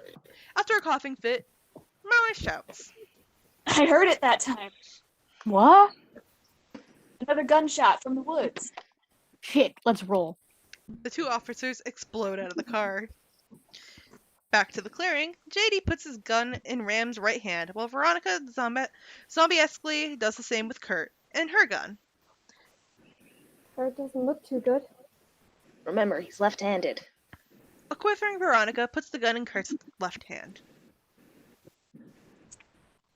Keep going until you hit the clearing. JD's head snaps forward. He yanks up Veronica. They both run into the woods behind Ram's body as the two cops charge into the clearing, guns raised. Seeing the jocks, they stop. Mother of shit. Call in. Milner looks towards where Veronica and JD ran out. I heard something out there. I'm checking it out. Milner runs off as McCord shouts into a walkie-talkie. He is holding the pulse of Kurt Kelly. This is Officer McCord, and I got two dead bodies in the woods behind Westerpark High. Oh my god, one of them's Kurt Kelly, the quarterback. In the woods, Veronica and JD flow through the trees. An owl hoos. In the other part of the woods, Milner blindly barrels through the woods. And just outside the woods, Veronica and JD come out of the woods, start running up a grassy hill towards Veronica's car, which is parked on top. Faster! Back in the woods, Milner is jolted by an owl hoo, and then continues moving. And on that hill, Veronica and JD reach the car, panting. Milner races out of the woods just as Veronica and JD slam the car doors close behind them. Milner puffs up the hill. In the car, Veronica and JD somersault into the back seat and begin taking off their clothes. Back to the hill. Milner continues to move up the hill. And now we're back to the car. Veronica and JD are stripped down to their underwear. And they embrace. Outside the car, Milner approaches the car and peers in. His cackling walkie-talkie startles him. Milner, can you hear me? What's going down? Milner moves away from the car, then speaks into this walkie-talkie.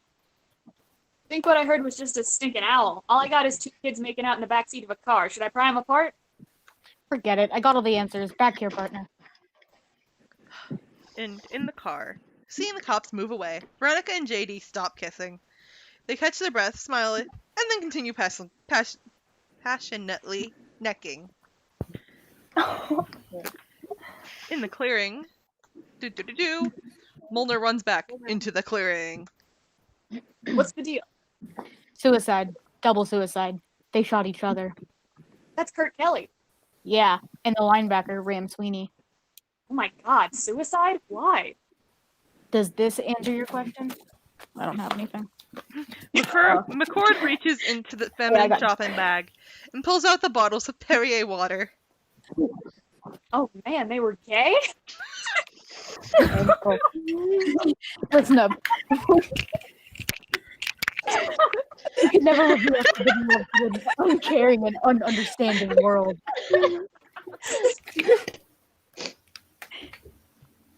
Jesus H. Fuck. Kurt was a Parade magazine honorable mention. Milner shakes his head slowly, and then suddenly looks up. Wait a second. How did they shoot each other if we heard two separate sets of gunshots? Shit, I always hear gunshots when I'm high. Life is one crazy bitch. Don't try and analyze it. The quarterback bugging the linebacker. What a waste. Oh, the humanity. Interior of the school conference room. Another morning conference. The participants look a little bit more frazzled. Pauline sits at the head of the table. After every touchdown or whatever, they give each other a little slap on the bottom. It seems innocent, but Shut up. The elderly Miss Pope shakes her head at the suicide note. Look at this. An understanding. Will you shut up? We're in a similar position Monday, and I thoughtfully suggested that we get the students together for an unadulterated emotional outpouring. You took the suggestion as an opportunity to play yet another round of Let's Laugh at the Hippie. Pauline, if you want to try out for the school play. Princeton Gowan hoarsely breaks in. Shut up, Paul. I've seen a lot of this bullshit. Angel dust, switchblades, sexually diverse photography exhibits involving tennis rackets. For the suicide play, I guess it's all on Pauline's wavelength. They're going to write it off today, and Friday she can do her little lovin' or whatever. Exterior. The student parking lot. Veronica's car is the lone vehicle in the student parking lot. The Sawyer car. A battered Veronica climbs into the front seat, pulling on her blazer. She presses in the car's cigarette lighter. JD rumbles from the back as the other cars begin to fill the lot. We killed them, didn't we? Of course. Veronica tugs out the car lighter and savagely brands the palm of her hand. JD hurtles onto the front seat and bats the lighter away. He lights a cigarette off the scorched flesh of Veronica's hair as she wails away. He includes bullets. I'm an idiot. JD drags on his cigarette. School buses are pulling in outside the parking lot, in front of the school. You believed it because you wanted to believe it. Your feelings were too gross and icky for you to face. I did not want them dead. Did too. Did not. Did too. Did not. JD launches into a rapid-fire rendition of Did Twos. Veronica responds by holding her hands over her ears and singing We're Off to See the Wizard. JD's Did Two get louder, causing Veronica to bang on the horn. Did too.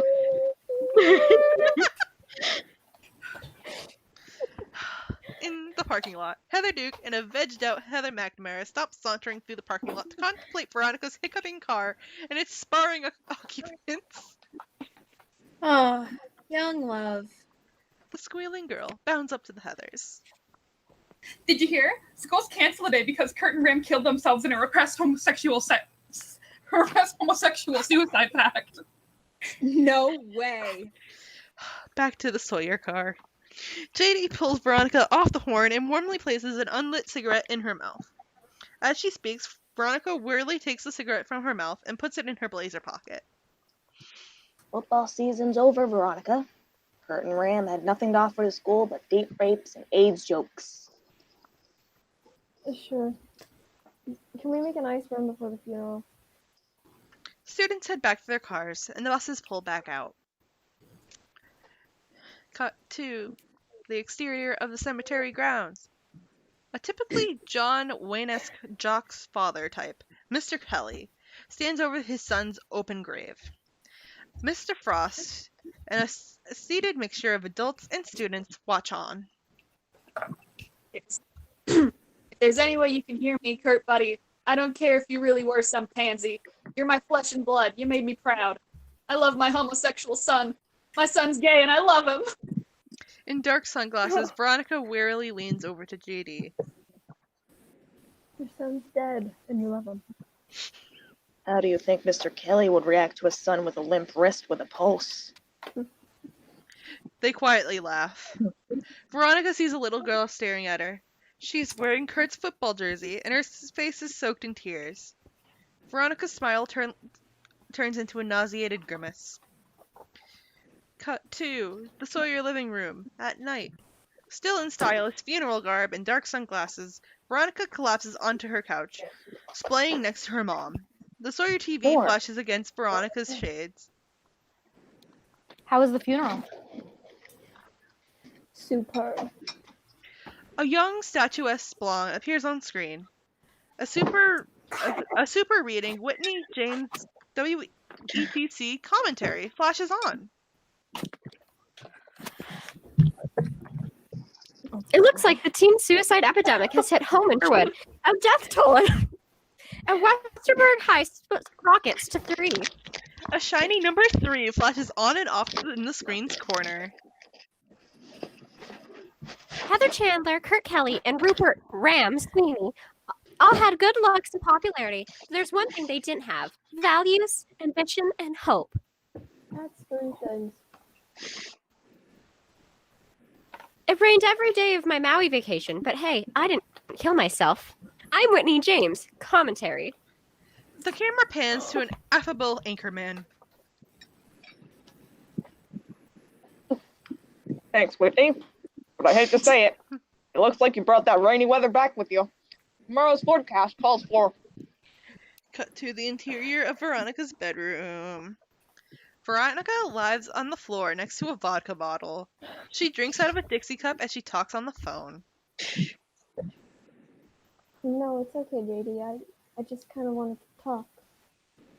Oh, and News Magazine Challenge Channel 16. Really? On suicides? No, sounds great.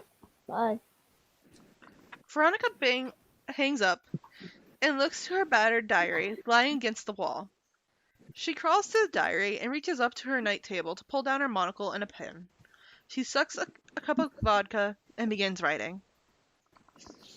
Dear diary, my teen angst bullshit has a body count. Sitting up against her bed, Veronica continues writing as JFK laps up vodka from the Dixie cup. The most popular people in school are dead. Everybody's sad, but it's a good kind of sad. Suicide gave Heather death, Kurt a soul, Ram a brain. I gave JD shit about the eat leech thing, but what really frightens me is that I'm not frightened by what JD will do next. It's God versus my boyfriend, and God's losing.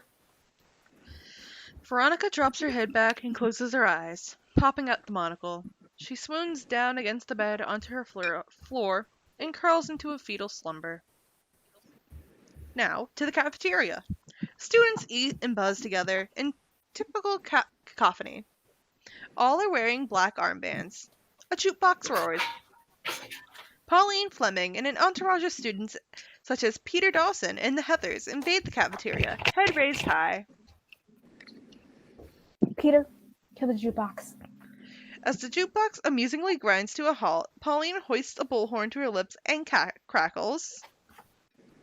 Could I have your attention? A startled geek Rodney splatters milk all over himself. Students whip their heads around to the front of the cafeteria. Martha Dunstock warily looks up from her plate. Pauline Fleming chants with a roaring self-importance. Our school has been torn apart by tragedy. I'm here today to fuse it back together through love. I want everyone in the class hands. I'm going to connect this cafeteria to one mighty circuit. Let's begin a new happiness. A tableau of dumbfounded students stare at the bullhorn woman. And now, in the hallway, at the same time, hungover in dark sunglasses, Veronica stumbles down the hall. She stops to read a sign plastered on the wall. The new happiness, a special lunchtime announcement, a la Pauline Fleming. Veronica takes off her sunglasses, squints, and then continues down the hall. Back in the cafeteria, Pauline's Evita Peron-like composure is crumbling. Yo, what's the problem? I know you know how to hold hands. hands. Ring around the rosy pocket full of pussy. Forget it. I'm just so thrilled to announce that Whitney James of WETC News is taping a rap session with new students from area high school, including Westerberg. Cheers raucously emerge from the enlivened students. Let's show the world Westerberg is a diverse, happy home, not a suicide central. You know, there are some people who say Westerberg's too weak and wimpy. A school to be on TV. Is that true?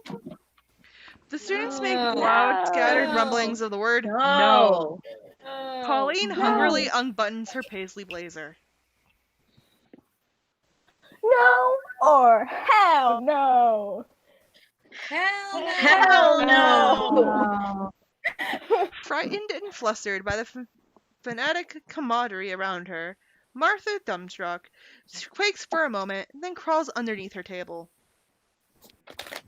I can't hear you. Fingering her bangs in an attempt at composure, Veronica steps into the cafeteria of her fellow students boom. Hell no. As a blown-away Veronica takes in the panoramic of students from different cliques chanting to the beat of Pauline's gospel recital, Pauline's voice is replaced by the soundtrack of evocative female moanings from the opening scene. JD, also wearing a black armband, stalks Veronica from behind. His hand unzips her dress. The female voices swell louder as a glowing Veronica takes in the glorious images. Geek braces and a jock chant together, standing on chairs. Heather McNamara and the heavy metaler Matt look to each other dubiously, then mindlessly shout out. A Moranesque stoner stands on the table of cheering Betty Flanalikes.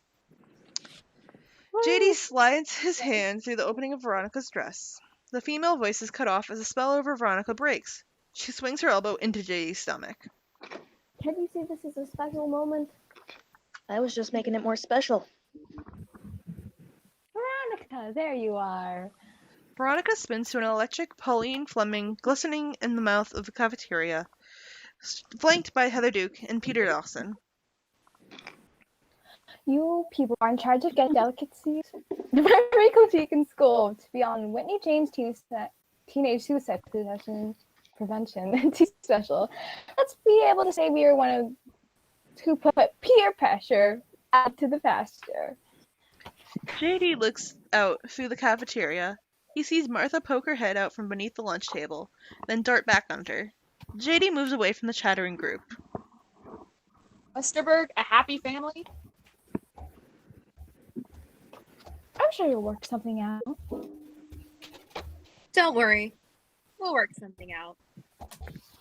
Yes, we'll work something out. I swear to God. We'll be JD.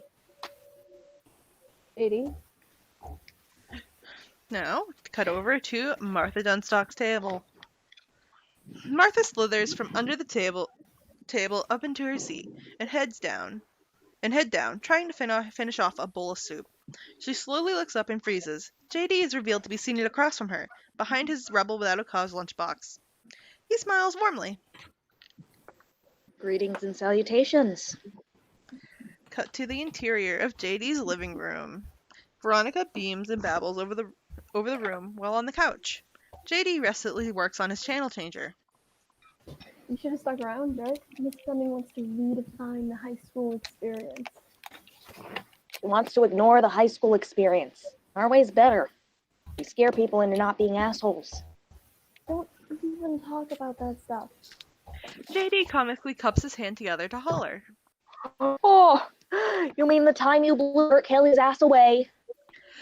Veronica throws the first thing she can to get her hands on, a framed picture of a woman, at the roaring JD. You can be so immature. You kids are making too much damn noise. Fred Dean is revealed to be standing in the front doorway, holding a chest exerciser and waving a video cassette. He beat the bitches. So beautiful, the beautiful home. The judge told him to slurp shit. Fred D crams the cassette in his VCR and hefts up a chest exerciser. He begins pumping away as the image of a shabby building appears on the massive TV. I put a Norwegian in the boiler room. Masterful. When that blew, it set off a pack of thermals I'd snuck upstairs. The building blows up. Fred Dean cackles. JD politely applauds. Fred pops out the video cassette and bounces away. It's great to be alive. Do you like your father? Never given the matter much thought, like my mother. JD picks up the framed picture that Veronica threw. They said her death was an accident, but she knew when the explosives were set to go off. She knew. Veronica slowly sits down next to JD with dazed concern. Let's just settle down. Miss Fleming has given us a chance to atone for... Our sins? What sins? If you put a Nazi in a concentration camp, does that make you a Nazi? Maybe. JD exhales in frustration and changes to more channels. Whoa. Amazing. On the TV screen, a music video flashes on the dead TV screen. 3 gorgeous women, stylishly furnished, evocatively wail the female moans heard throughout the film. The video's viewpoint then pans to 2 overly gorgeous women, gorgeous young men, wearing trendy hair and trendy clothes. They sing and shout before an all-white background. A super in the corner reads, "Big fun. Teenage suicide. Don't do it." Oh boy, I get this bit. Whew. Times are mean for a teen. We know. Parents ignore. Teachers bore. We know. It's the new Big Fun video. The video is in the interior of a girl's bedroom. Now in the full screen, the video viewpoint cuts to a very depressed and very cute white female, vid victim 1. Sitting at her dressing table, she pours a bottle of pills into her hand. But there's more than one way to go. Big Fun magically materializes next to vid victim 1. The pills in her hand have turned to jelly beans. She's ridiculously happy. Teenage suicide. Don't do it. Teenage suicide. Don't do it. JD pulls out a gun with an ethereal expression on his face. We made MTV. JD fires into the radiant image of Big Fun, destroying the TV, and discussing Veronica, who bolts off the couch. He righteously crawls after her. Who died? Okay, we're breaking up. Someone died. Millie We're died. breaking up. I am out. What? Come on. There's another TV in the kitchen. You know, you used to have a sense of humor. JD playfully tackles Veronica. This calms rather than angers. She turns on her back. JD follows suit. You're getting too cool for me, JD. I don't know how to talk to you. Our relationship's moving fast, I know, but I have real respect for you. Veronica sighs, then rolls over into a crawling position, eventually into a walking out the door position. I'm gonna make this Miss Pauline thing work. Lines of communication between the cliques. You were phased. Phase my ass! You'll be back. I'm storming Normandy beaches and you're running in place with Pauline Fonda's Airhead Pacenic exercise program. Have to stay tough. You'll be back. JD rounds into a kitchen counter and flicks on a small TV. Big Fun can be heard booming their song. JD broods. Cut to the interior of an empty classroom. JD moves to an empty row of desks. He turns the first desk as to face the second. Heather Duke wearily lowers herself into the second desk as JD flops a manila envelope onto it. Heather Duke opens the envelope and pulls out a stack of 8x10s. She gasps. The first shot shows a young Heather Duke in summer camp. A uniform that vibrantly reads Heather. She is holding one end of a large poster board drawing of 2 Eskimos rubbing noses. Holding the other end, in summer camp uniform vibrantly reading Martha, is a young Martha Dunstock. What the? With a harsh laugh, she takes in the next photograph. It has a young Heather Duke and young Martha eating toasted marshmallows off each other's sticks. Where did you get these? Oh, I just had the nicest chat with Miss Dump Truck. Got along famously. It's scary how everyone's got a story to tell. Would you care to see the canoeing shots? What do you want from me? Strength. Westerberg doesn't need mushy togetherness. He needs a leader. Heather Chandler was that leader, but she couldn't handle it. JD laughs. She's on the ball. I think you can. In Catcher in the Rye, Holden says it's his ideal job be making sure some kids don't fall off a cliff. He doesn't realize if you pay too much attention to the kids, you'll back off the cliff yourself. Very, very. The photographs?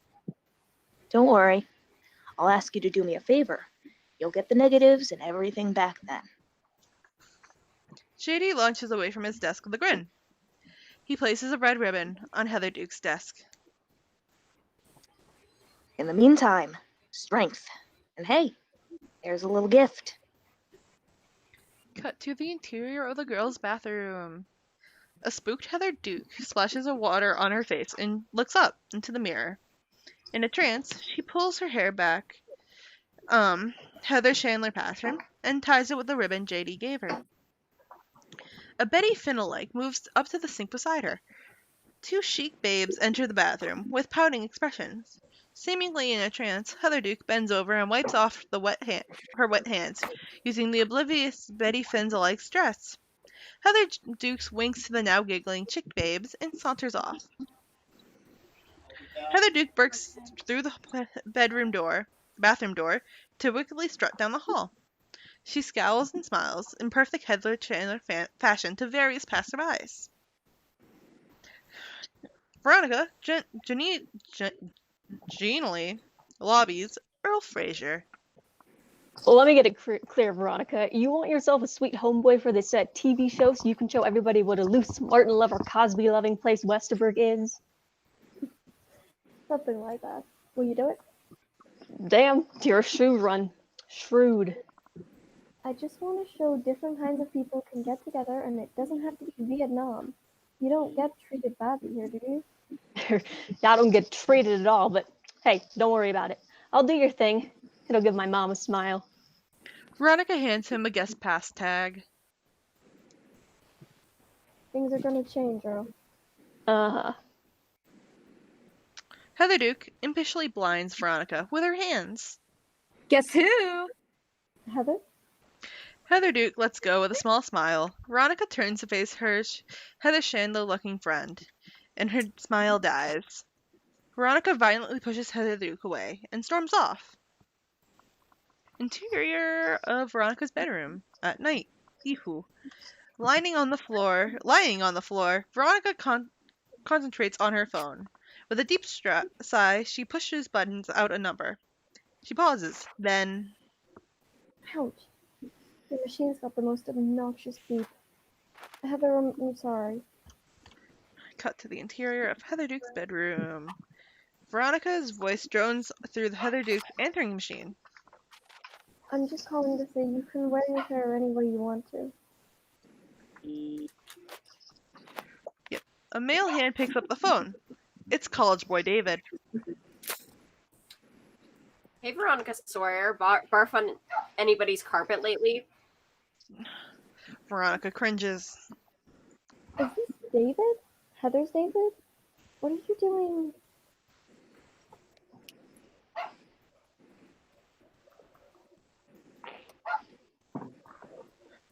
What can I say? I was pretty broken up by Heather C's suicide. I needed somebody super sensitive, like Heather D. I'm delirious for the both of you. Can you put Heather on?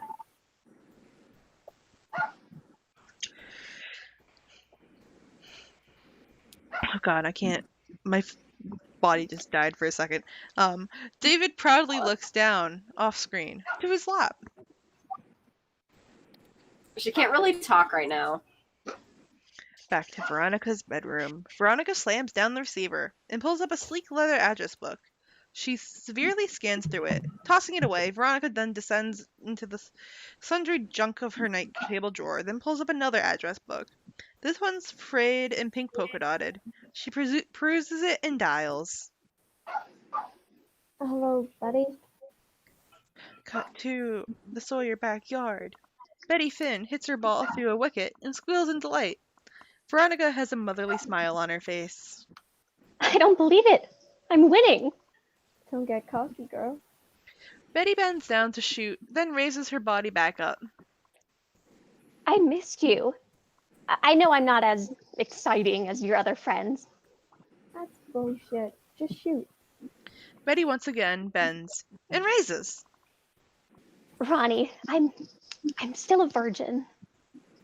Just shoot. Betty finally shoots. Feebly. Betty, your daydreams are a lot better than my realities, believe me. I'm afraid, though, it's time to get your butt kicked. Ronnie! Veronica gigglingly shoots, but misses the wicket, and instead hits Betty's ball. Disturbed by the sudden dilemma, she determinedly walks to her ball and moves it away from Betty's. Hey, you're not settling for the 2 shots, are you? Knock me out, girl. It's the only way. It's not my style, okay? Hey, nice guys finish last. I should know. Veronica sighs, then knocks Betty's adjacent ball sailing towards the porch and a statuette Heather Duke, who does not budge as the ball whizzes past her. Bravo! I've got to get going, Veronica. See you at the studio. Sure, see ya. Heather Duke walks towards the girls, followed by a meandering, desultory Heather McNamara, who picks up a green mallet and gradually swings it, her early robustness a forgotten memory. Croquet won't be the same without Heather. Heather Duke hustles back towards a passing Betty Finn. Oh, Betty, wait! I almost forgot. The Whitney James Teenage Suicide Prevention TV special isn't going to be taped at the studios. It's going to be done at the park. But I thought... It's going to be like a big picnic.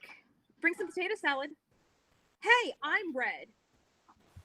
Later in the game, Heather Duke's red ball slams into Heather McNamara's green one.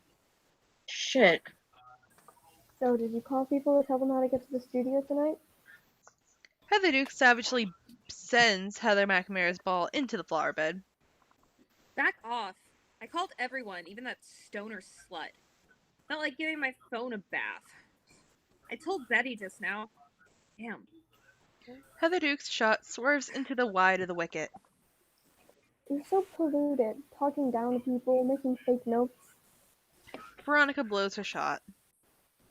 I don't see what gives you the right to lecture, Ronnie. You were soulmates with Betty Finn until you realized you're the cover of 17 magazine and she's the before half of a Scarsdale diet ad. Heather Duke bashes her ball into Veronica's and prepares to send it. Some people just don't matter. Why should those who do carry their weight? Am I right? As Heather Duke swings down her mallet, Veronica steps on her own ball. When Heather Duke's mallet makes contact, the 2 balls slam against each other, unmoving, with a loud smack. No, you're wrong. It's not even your turn. The depressed and disoriented Heather McNamara, laying against a tree, pipes in. She's right. Boy, croquet's not the same without Heather. Interior of the WETC TV station, at dusk. In a sleek WETC station hallway, Veronica Sawyer, a guest pass affixed to her heart, holds her hand in a spurting drinking fountain. She watches the water slash against her car lighter burn mark. Include bullets. I'm such a jerk. Peter Dawson beams toward her, wearing a guest pass. Veronica, I thought we lost you. I was waiting for my friend Betty.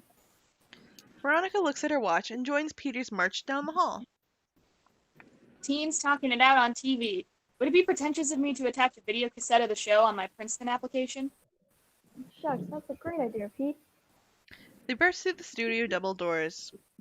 Veronica and Peter take in a panorama of attractive, clean-cut students from various schools chatting near wine and cheese tables set up to the side of an impressive, elevated, circular stage. All students are wearing pink armbands. This is excellent, but I thought we were going to get equal representation on this thing. Geeks, beerheads. Out of nowhere, a bubbling Heather Duke knots a pink armband around Peter's arm with a giggle. They're probably just being fashionably late. Peter Dawson prances off with a raucous laugh. Veronica stares dumbfounded at the wicked homogeneity of the students as Heather Duke ties a pink armband on her. Is this Very or what? Oh, you've got to meet Whitney James. Come on! Heather Duke tugs Veronica across the crowded studio floor to where the WETC news set is situated. Smoking casually in her anchor's chair is the beautiful Whitney James. Whitney, here's my friend. Please sit down. Heather Duke glides away. Veronica uncomfortably steps onto the news set and moves down next to Whitney James. I got a confession to make. My name used to be Heather too. But my name's not. People just don't take the name Heather seriously. They should, shouldn't they? Over at the wine and cheese table, Heather McNamara surreptitiously picks up a bottle of wine and, with a sad expression, proceeds to down it.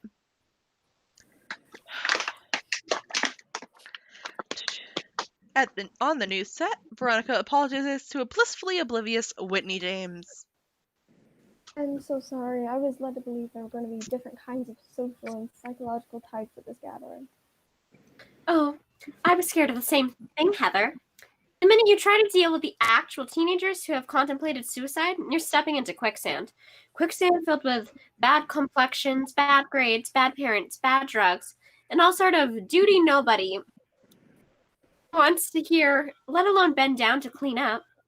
Whitney James tears open a large bag of corn nuts and showers some into her mouth. She speaks as she sucks and chews. I'm not knocking teen suicide. It's exciting stuff. My personal faves are those kids from loaded families grabbing the mic to whine. How even though they bagged a BMW on their birthday, they're still quote-unquote depressed. It's ridiculous. People who say money can't buy happiness don't know where to shop. Whitney James titters. Veronica is in a state of mortification. Completely flabbergasted, Veronica manages a light tone. The world wants winners, I suppose. No, not people stained with loserness. Stained with loserness. Oh, I like that. Can I use that? It'd be dynamite on interoffice Miranda. It's all yours, Heather. Now, if you excuse me, I'm going to go throw up. Sure. Ciao. On the studio floor. Sickened, Veronica stumbles onto the studio floor. Studio lights suddenly pop on, momentarily blinding her. Pauline grabs Veronica by the arm and shouts into the air. Everyone take their places on stage. Isn't this thrilling? But Miss Fleming, it's just not right. But Dwayne, I realize you're all under 21, but it seemed like such a perfect touch. Could we get more light up here, please? The pink armbanded Aryan youths form a circle on the circular stage. Pauline moves to a microphone at the center stage beside a seated Whitney James, who's tuning her electric guitar. Veronica helplessly stands between the circle of students and the two female hosts as the cameras go on. Pauline speaks into the microphone, while Whitney James strums her guitar. Do I sing this or do I say this normally? It's kind of like both. It's like a sing-songy voice. Our school has been torn apart by tragedy. Let's use them back together through love. Let's clasp hands and connect ourselves in one mighty circuit like a dove. The students streakily reach out to each other and clasp hands. Veronica quivers for a moment, then bursts through, a hand holding Heather Duke and Heather McNamara, and off stage. Let's begin a new happiness. Veronica swaggers past a seated technician. He pushes up a console logger, causing the outer edge of the stage, where the circle of hand-holding students is, to slowly spin around, the singing Pauline and the strumming Whitney James. With no more suicide. Oh Oh, Ripping off her pink armband, Veronica freezes. Standing at the wine and cheese table, gunslinger coat and all, is JD. He turns around and raises his wine glass for a gleeful toast. Holy traumatic experiences, Batman. I'm sorry you felt you had to put yourself through all that shit. I told you it wouldn't. Hey, it's in the past already, alright? No more problems. Devastated, Veronica sways back towards the technician's console. Oh yeah. Veronica slams the lever back down, forcing the spinning circle of hand-holding, pink armbanded students to crash to the ground around a taken aback Pauline and Whitney James. Cute. Whitney James playfully lets off a Hendrickson riff before coolly leaning over to her microphone. Let's go for another take. Alright. Veronica bursts through the studio doors, panting rapidly. We're going outside, baby, guys. He kicked off his shoes and begins to jog barefoot through the station hallway, weaving towards various reporter types. Outside the TV station. Veronica pops out the studio door, running faster. She sprints down the side of a road. Her bare feet pound against sharp pebbles. Veronica now barrels through the neighborhood park. She looks to her outcast classmates. In a tableau, they stare back. Betty Finn on a park carousel spins in and out of view. Veronica speeds past the shops and movie theaters. The viewer remains at the theater ticket booth as Martha Dunstock, wearing a Big Fun t-shirt, pushes $3 through the ticket window to a bored female cashier. Pardon that music for the first show only. Oh, I forgot. Martha puts 2 crumpled bucks through the window. The cashier shines a cruelly patronizing smile. Veronica huffs and puffs into her family room, where her mom and dad are watching TV. Hey, Veronica, how'd that teenage prevention TV suicide thing go? Color me educated. I learned high school happiness is for members only. Pauline Fleming wouldn't know reality if it lived in her uterus, and reality's name is Heather James. Also, JD's a major creep.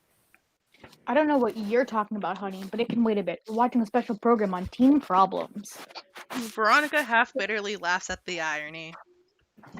Back to the interior of the movie theater. The light of the screen flickers on an overwhelmingly sullen Martha. She moves her leg and knocks a large Coke across the floor. She tragically stares at the cola pool. Back to the Sawyer family TV room. A Dan Rather voice booms from the TV. The Sawyers stare. Oh, sure. I'll bet even back when I went to school, there were drugs, even sex. They were simpler times. Sherwood suicides tell the bitter truth of today's young.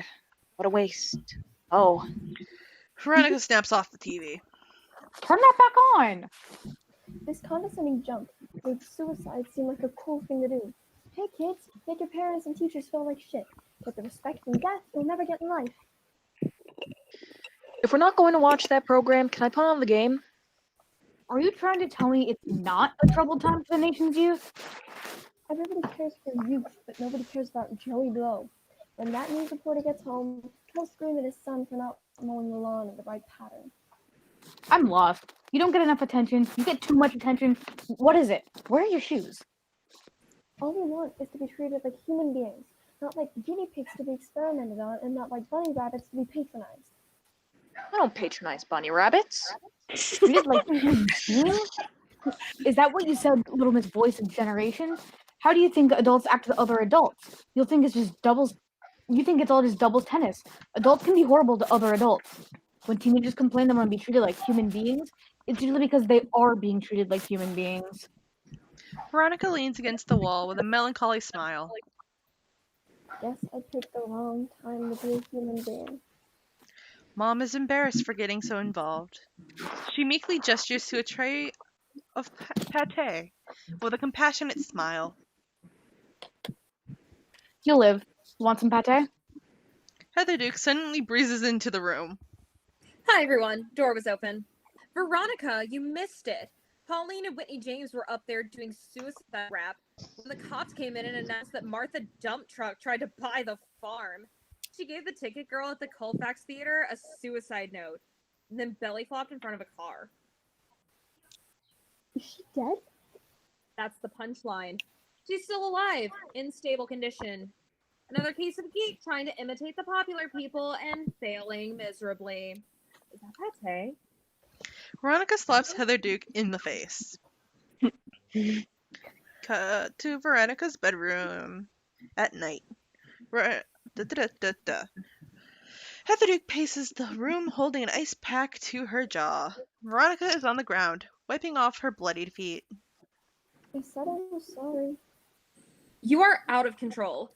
Heather and Kurt were shocked, but Martha Dump Truck, get crucial. She dialed suicide hotlines in her diapers. You're not funny. Ouch. Veronica rubs her feet. Heather Duke shakes her head. What a martyr. Understand, Martha couldn't take the heat, so she got out of the kitchen. Just think what a better place the world would be if every Nimrod followed her cue. Just shut up and turn on the radio. Hot Pops is on. Oh shit, yeah. Heather Duke hastens to the radio and flicks it on. Ripping open a bag of corn nuts, she sits herself down to Veronica as the troubled male voice cuts the air. I know it's supposed to be funny that they never get off the island, but still, sometimes I feel like I'm on that island and Gilligan is just so stupid sometimes. This sounds like a good one.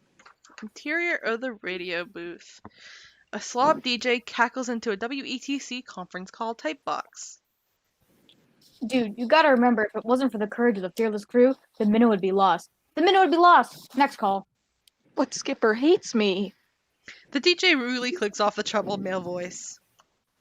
Whoa, they're coming up early tonight. Whatever happened to teen pregnancy and acne?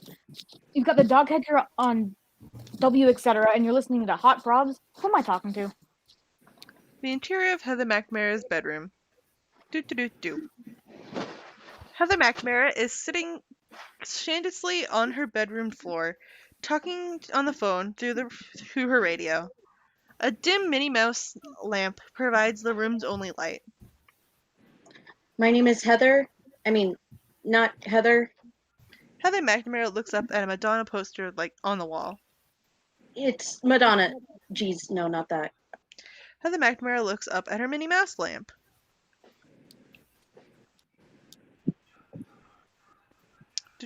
Back to Veronica's bedroom. Veronica and Heather Duke simultaneously move into stunned kneeling positions, half realizing who the caller is. Hey, babe, I need a name. DJ looks at the conference call box with expiration. My name is Minnie. Ah, Minnie. Don't tell me. Mickey just confessed he got AIDS from Goofy at a New Year's Eve party. A broken down Heather McNamara sobs. God, it's cursed me, I think. Last time I had sex, the guy killed himself the next day. I'm failing math. Heather Duke excitedly jumps up as Heather McNamara drones on. My whole life is Holy a mess. shit, that's I was Heather. supposed to be captain of the cheerleading team, but I probably won't because I miss practice when my dad visits. My parents are divorced and stuff, and... The blackboard reads, "Poor little Heather." Heather told everyone about Heather. Heather McNamara is revealed on the front row, wearing her cheerleader uniform. To the left, Heather Duke dishes with some dreamy dyes. At the back of the classroom, Veronica, Monocle, and I writes in her diary. Yes, dear diary. I cut off Heather Chandler's head, and Heather Duke's head has sprouted in its place like some mythological thing my 8th grade boyfriend would know about. Heather's even doing the old note trick. A homely girl is seen reading a note. Glancing to a typical jock, Veronica takes in the wicked panorama of the classroom. I did it JD's way. I did it Pauline's way. Nothing's changed. I guess that's Heather's way. And Jesus, what about JD? I can't get him out of my head. Are we going to prom? Or to hell? Where's Heather going? Heather McNamara suddenly rises and walks out of the classroom, passing a gruff teacher in a trench coat, carrying a briefcase. Where's Heather going? She's going to cry. Interior of the girls' bathroom. Heather McNamara struggles to open a bottle of sleeping pills. Fucking child protector caps. Back to the classroom. Gruff teacher writes a math problem on the board. A flustered Veronica squirms in her seat, then leaps up and runs to the door. Now where's she going? Is someone getting raped today on all my children or what?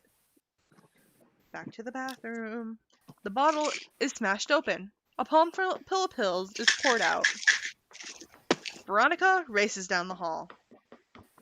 Heather McNamara is a chipmunk with a mouthful of pills. She pulls a glass from her purse and turns on a faucet, but no water comes out. She manages to mumble. Give me a break. Heather McNamara gets running water from another sink as Veronica rushes in. Veronica punches Heather McNamara's face, causing the pills to explode out of her mouth. Heather McNamara slumps against the wall, onto the floor. What are you trying to do? Kill me? Veronica jumps up and down on the pills on the floor. What were you trying to do? Sleep? Suicide is a private thing. So Veronica lunges forward to strike her. Heather McNamara recoils with a wail. Half regaining her composure, Veronica slides down next to Heather McNamara. You're giving your life away to pull a goddamn statistic in the U.S. fucking A today. That's gotta be the least private thing I can think of. But what about... Yeah, go. I can't read. Okay. But what about Heather and Bram and Kurt? If everyone jumped off a bridge, young lady, would you? Heather McNamara wipes tears from her eyes and smiles weakly. Probably. Hey, now, if you were happy every day of your life, you wouldn't be human. You'd be a game show host. Let's knock off early. Go to the mall, something like that. Sure. Interior of an empty classroom. Comfortably slouched at a desk, JD laconically mumbles. So it's come to this. Heather Chandler did polls. I want you to do a petition. As a favor. As the favor. You know the group Big Fun? Heather Duke sits at the desk opposite him, torching the manila envelopes with photographs with a butane lighter. Teenage suicide, don't do it. Some teeny bopper rag says Big Fun wants to play a prom. Could be Westerberg's if we can get everyone's John Hancock. JD flips across a stack of blank, connected computer printout sheets. At the top is a small paragraph and the word petition. Heather Duke blows ashes off the desk and grabs it, giggling. I'll get right on it, Coach. And hey, a little gift. I won't be needing it. Heather Duke twirls her copy of Catcher in the Rye to a pleased JD. Cut to staircase window. Heather Duke gothically ascends the staircase, holding the petition. She stops, arms raised high, to bathe in the sunlight blasting through the staircase window. And cut to the cafeteria. Heather Duke, petition in hand, sashays towards the country club kids' table. Oh, great. Here comes Heather. Shit. All right, on the school bus, Heather Duke chirps to a bus full of various students. On the bleachers, to the provocatively dressed petitioner charms a bleacher of jocks. Back to the window, Heather Duke continues to bizarrely bathe in the sunlight of the staircase window. Interior of a fast food restaurant. Now in heavy metal gear, Heather Duke slams down the petition atop a booth of metalheads. In the smoke-filled hallway, decked out in denim, Heather Duke vanishes into the stoner hallway smoke with the petition. Back to the window. Heather Duke is further writhes in the sunlight until Veronica's perplexed voice cuts into her bliss. Heather? Heather Duke brings down her arms in the petition and turns to Veronica to be descended down the steps. Veronica! Color me stoked, girl. I've gotten everyone to sign this petition, even the one who thinks Big Fun or Tuneless. I'm not gonna say the word. People love me. My God, you haven't signed. People love you, but I know you. Jennifer Phillips told me the petition she signed was to put a disease in the cafeteria. And Doug Houghton? So some people need different kinds of convincing than others. Hey, just sign the petition. Hey, don't talk to me like that. It was JD's idea. He made up the signature sheet and everything. Will you sign it? No. Jealous much? Veronica slaps Heather Duke with all her might. Heather, why can't you just be a friend? Why are you such a mega bitch? Because I can be. Same fucking cheek, goddammit. Why are you pulling my dick? Do you really think if Betty Finn's fairy godmother made her cool, she'd still act nice and hang out with all her dweebette friends? No way. Heather Duke stumbles onto the stairs. JD's voice cuts into Veronica's concentration. Wanna go out tonight? Veronica grimly turns to see a smirking, descending JD. Catch a movie? Miniature golf? I was thinking more along the lines of letting Heather keep this over than making it look like a suicide. I could be up for that. I've already started underlining meaningful passages in Heather's copy of Catcher in the Rye, if you know what I mean. So, are we on? Veronica somberly steps forward to JD, grabs his elbows, and pulls him gently, seemingly for a kiss. She spits in his face and bolts down the stairs, calling up to him. It's over, JD. Over. I don't get it! You were wrong! I was right! Strength, damn it! I'm back! Cut to the Sawyer living room at dusk. Intensely clutching her school books, Veronica walks through the front door and into the living room, where Mom and Dad sit with aggressively compassionate faces. Veronica's a bit confused. Yeah? Mom and Dad glance at each other before Mom speaks. Your friend Jason Dean stopped by. He seems very concerned about you. He said he thinks you might try and kill yourself. I've been depressed lately. Oh, he said this is for you. Dad holds out an envelope. Veronica nabs it and rips it open. The note reads in a feminine manuscript. Recognize the handwriting. Oh my God. Veronica runs off, her mother's voice trailing behind her. He says we should keep you away from sharp objects, closed garages, toxic. Veronica's bedroom. Veronica folds through her bedroom door. A Barbie doll wearing a Big Fun t-shirt hangs from a noose. With a whimper, she swerves away from it and dives onto her bed. Outside the Sawyer house at night. JD helplessly leans against his motorcycle with his legs suavely crossed. He looks up to Veronica's bedroom window and hears another whimper emerge.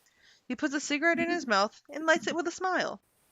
Back in the bedroom, Veronica curls into a fetal position on her bed and closes her eyes, tighter and tighter, as JD's voice. You can't ever find a place nice and peaceful, 'cause there isn't any. Veronica flops around to see JD kneeling over her bed, rereading Heather Duke's copy of Catcher in the Rye. Nice. It's got that, Catcher in the Rye, I hate the world and the world hates me, so let's commit suicide ambiance. Give it a try. Underline something.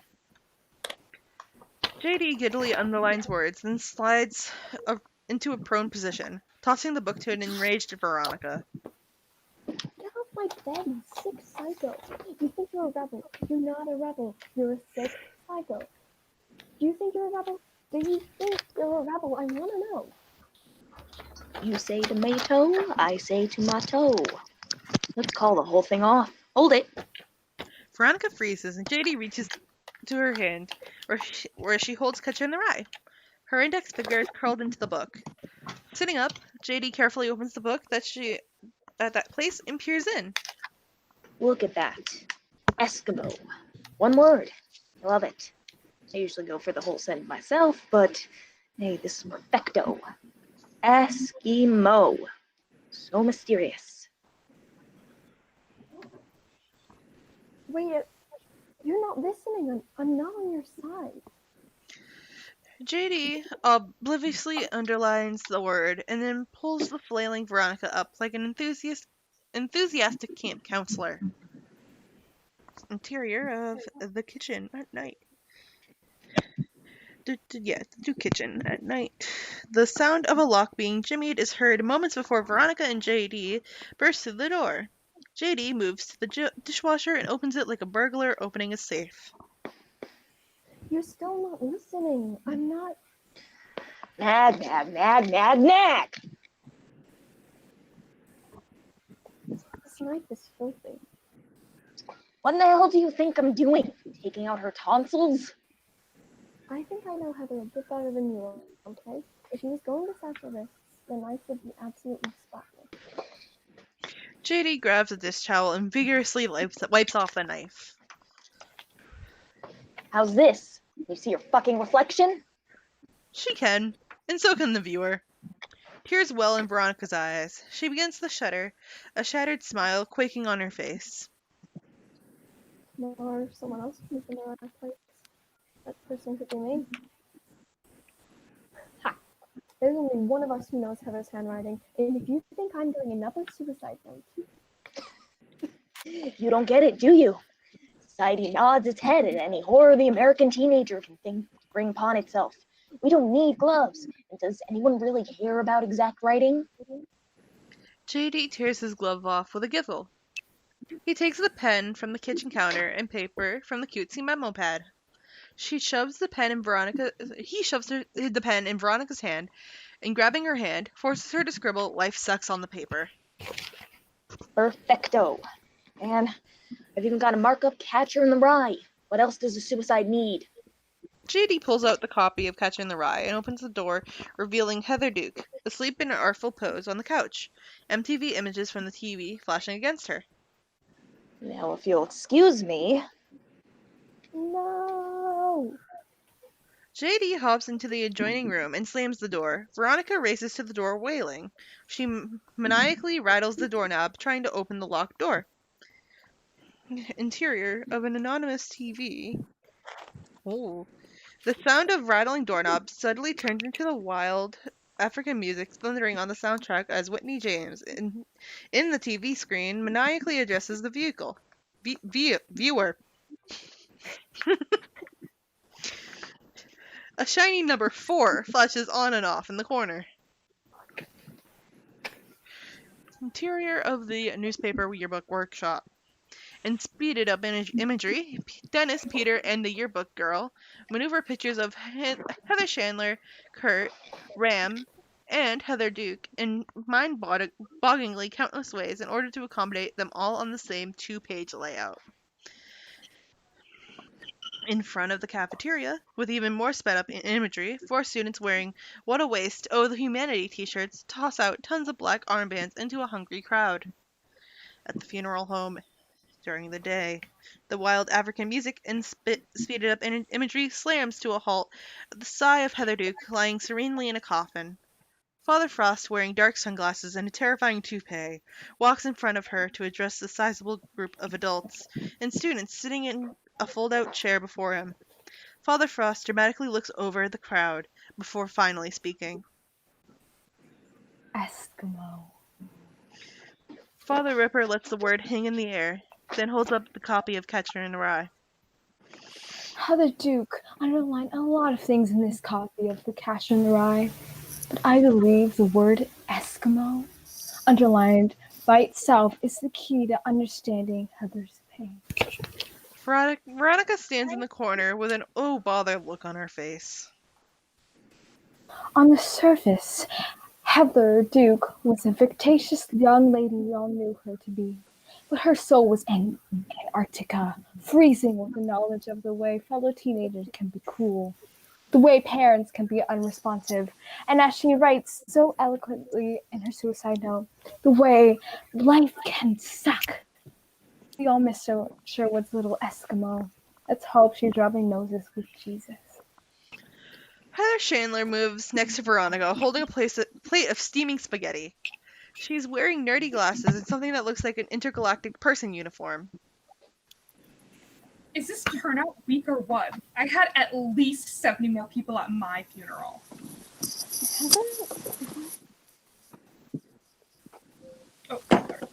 Oh God, Veronica, my afterlife is so boring. If I have to sing Kumbaya one more time. What are you doing here? I make your favorite, spaghetti. Lots of oregano. With a squeal, Heather Chandler plunges Veronica's face into the plate of spaghetti. Dinner? Sorry, I didn't see that. Cut to Veronica's bedroom at night. Uncurling from the fetal position that she had fallen asleep in, Veronica's tightly closed eyes snap open in a sweat as her mother's voice continues to filter through the door. It would all have been a dream. Dinner, Veronica, dinner. Veronica closes her eyes and holds her heart. She suddenly launches to her desk, opens her diary, shoves on her monocle, catches her breath, and begins writing. Dear diary, no one can stop JD. Not the FBI, the CIA, or the PTA. That is to say, no one but me. I know where JD is coming from and where he's headed. He's wrong, but I'm going to teach him what's right. I'm going to stop JD. It's the last thing I do. Veronica leans back in her chair, sweating. She reaches in the pocket of a blazer draped over the back of her chair and pulls out the cigarette JD had given her earlier in the film. She puts it in her mouth, unlit, and then takes it out and puts it back in the blazer. Outside of the Sawyer home, JD remains laconically leaning against a motorcycle with his legs wildly crossed, as he was before Veronica began dreaming. JD finishes his cigarette and pulls out a gun. He checks the bullets, puts the gun back in his coat, and heads towards the house. In Veronica's bedroom, Veronica hugs JFK the cat, then rips down the hanging Barbie. JD leads the ladder against the Sawyer house. And at the dinner table, Mom sets down 3 plates of spaghetti. Dad watches on. Does she want a written invitation? Veronica, dinner. Back in Veronica's bedroom, JD crawls through Veronica's window. Hanging from the rafter, neck in a noose of bedsheets, is Veronica. At the dinner table, Mom sets a glass of milk at Veronica's plate, distressed. Honey? Back in the bedroom, JD paces the room, sweating and ranting, waving a gun over in one hand, the Barbie doll in another. I can't believe you did it. I was teasing. I loved you. Sure, I was climbed up here to kill you, but first I was going to try and get you back with an amazing petition.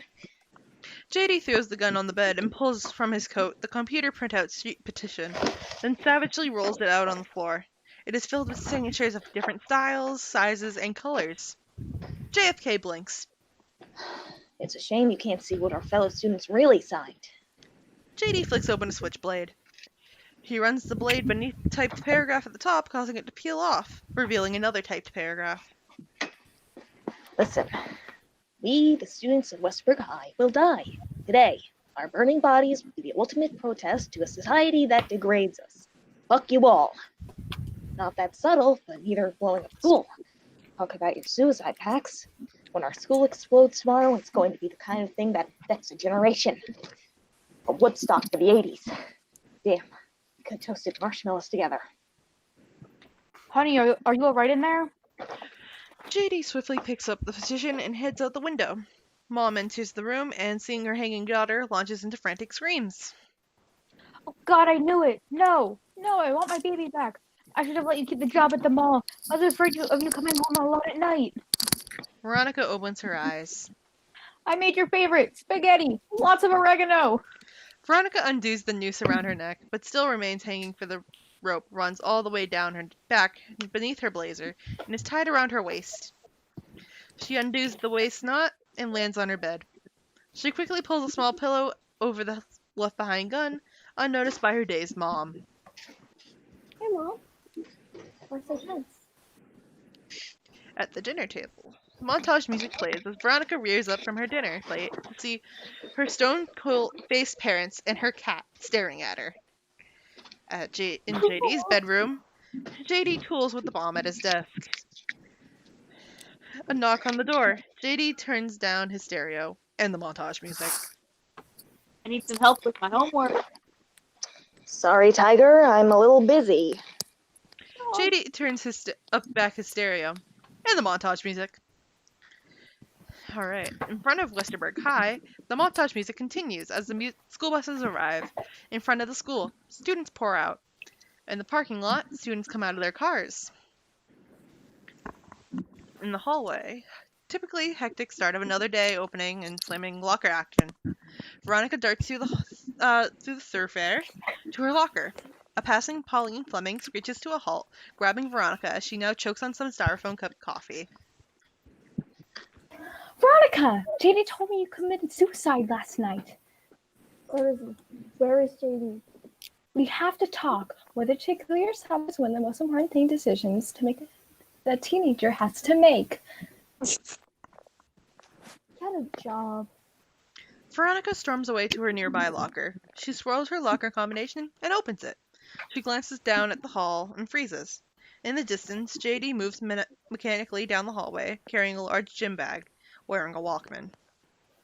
Veronica climbs into her locker. She closes it until it is barely perceptibly ajar. JD slides back the locker and into the boys' room. In the boys' bathroom, JD smoothly moves into a stall and closes the door. He turns off his Walkman in the montage and ends the montage music. In the hallway. The hallway slowly clears as students go to class. The bell rings. A late student races through the empty hallway.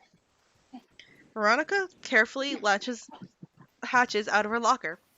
She treads down the hallway as if something were about to jump at her. A group of cheerleaders, including Heather McNamara, are lazily doing cartwheels on the gym floor. On a small stage setup beside them, other students are putting up folding chairs. Principal Gowan says, "Testing," into the microphone. JD, toting the gym bag, quietly opens the gym door and slips inside. He swiftly moves unnoticed to a position underneath the bleachers. In the hallway, Veronica peers around a corner to see an empty hallway. And under the bleachers, using heavy black masking tape, JD tapes a thermal bomb to the steel support underneath the bleachers. Other thermal bombs can be discerned taped to other supports. Back in the empty hallway, Veronica cautiously treads down the empty hallway, trying to keep in control. Suddenly, packs of students burst from classroom doors behind Veronica. The excited swarms of students move toward and past Veronica, who had braked their troubles, treading to stiffly contemplate their passing peers. She latches onto geek Rodney in panic. Rodney looks down at his clutched arm with a nervous smile. Rodney, where's everybody going? It's Friday. Oh my god, the damn pep assembly. Yeah, these things are pretty artificial, but at least we get out of class. Veronica ignores Rodney's admirable asymptotes to conversation to inquisitively move towards the crowd. Move forward through the crowd. I could not read. Alright, to the gym. JD darts from out underneath the bleachers to the gym door. He flops the door open and sees the crowd of students move toward the gym. He suavely pauses, then dashes down a nearby set of stairs. The hallway leading to the gym. Veronica continues to tensely surf the tidal wave of students heading towards the gymnasium. She stops to watch her classmates file into the gym like lemmings with increased sense of dread. She again latches onto a passing Rodney. Rodney, wasn't you the gym? Rodney unconsciously and dramatically stops, turns to Veronica and says, "The boiler room." Veronica blanches and lunges toward the crowd. She topples a couple disgruntled students before careening down the staircase beside the gym. JD walks by the firm glass windows of the boiler room, eyeing the pounding generators inside.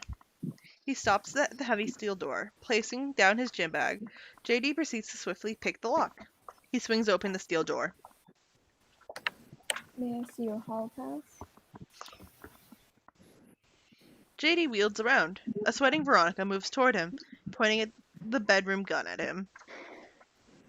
I knew that loose was too noose. I mean, noose too loose. God damn you. Like father, like son. A serious as fuck bomb in the boiler room that'll set off a pack of thermals upstairs. Okay, so let's start by slowly putting the bomb down on the ground. JD looks around at the gym bag already on the ground. He folds his arms and smiles. Veronica forcefully moves closer. Okay. I knew that. Put your hands on your head. You didn't say Simon Says.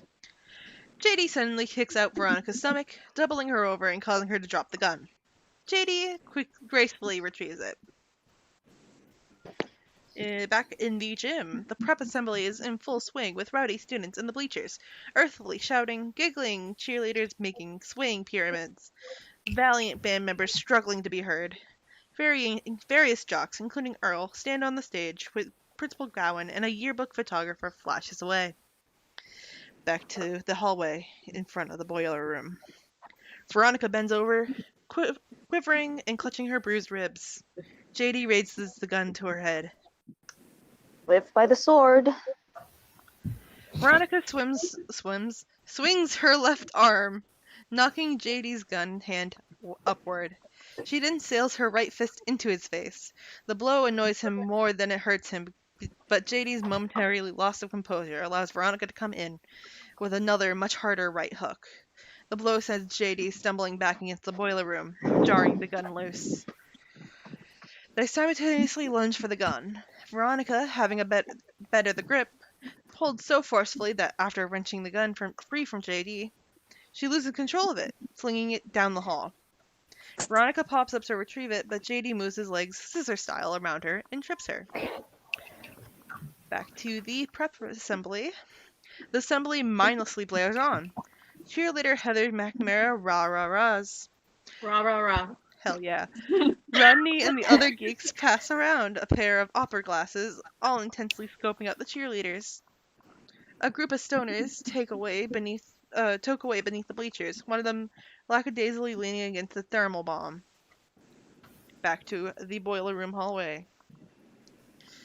A starling JD stands up, pulling Veronica with him.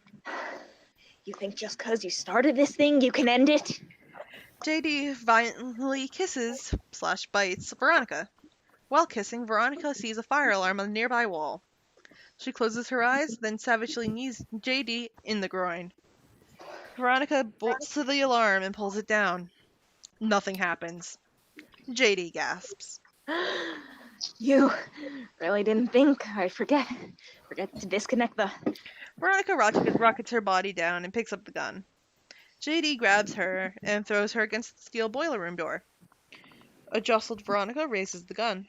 JD howls and bounds toward Veronica, causing them both to careen down the steel steps of the boiler room. At the same time, he inadvertently kicks the gym bag bomb down along with him. The gun spins from Veronica's hand and slides away. The bomb flies out of the bag onto the boiler room floor. A digital clock on the bomb ticks on at 5 minutes, 4:59, 4:58. Back to the prep assembly. The frenzied prep assembly crowd is now doing the wave. Betty Finn and her similar cohorts deliriously get into the act, and all sit in a circle at the bottom rows of the bleachers, pouting as the students bounce up and down around them. Earl and the other jocks stand on the stage, grinning and preening before the crowd. Back to the boiler room. Veronica and JD are in a heap at the bottom of the boiling room steps. Veronica frantically works into a semi-sitting position and now gives an astonished glance to the bomb, its digital clock now ticking to 3 minutes. Veronica crawls to the gun and levels it, arousing up JD. The bomb's gone on, JD. How do you turn it off? Tell me. Fully standing, JD flicks open his switchblade. he gives Veronica the finger, screaming in exploded saliva. Fuck you! Seething, Veronica shoots up at JD's, blowing off the finger. Shrieking in pain, JD drops the knife to hold his sudden geyser of blood. Veronica achingly stands, pointing the gun. The bomb ticks down to 225. It's all over, JD. Help me to stop it.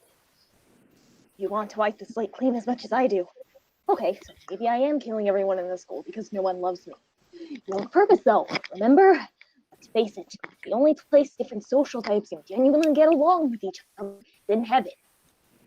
Veronica fires the gun at JD's feet. The bomb ticks away to 149. How do you turn the fucker off? You're not listening. People are going to look at the ashes of Westerberg and say there's a school that self-destructed, not because society didn't care, but because that school was society. Is that deep or what? I'll let you put in your diary, babe, free of charge. The bomb, asshole. Just push the red button twice. That's what stops it. That's what you want, babe. You know what I want, babe? What? Veronica fires the gun twice into JD's throat. Coughing and moaning, he splatters against the generator. Cool guys like you out of my life. Veronica saunters up to JD's writhing body. Oh, babe, don't worry. These here will include bullets. JD closes his eyes and slumps to the ground. Veronica turns to the bomb and crouches over it. A lit green light is next to a green button. Above it, an unlit red light is next to a red button. The bomb's digital clock ticks down to 17 seconds. Veronica presses the red button twice, turning on the red light and stopping the clock. Veronica falls back into a sitting position and sorely exhales, tears streaming down her face. Back to the prep assembly. A cheerleader does a cartwheel in slow motion as eerie music plays. The manic crowd in the bleachers vibrates in slow motion as well. At normal speed, Veronica walks to the door of the gym and peers in. The panorama of roaring students, posing jocks, and prancing cheerleaders continues to unfold in slow motion. Veronica walks away from the gym. Cut to the front of the school. Veronica wearily opens to the front door and emerges outside the school.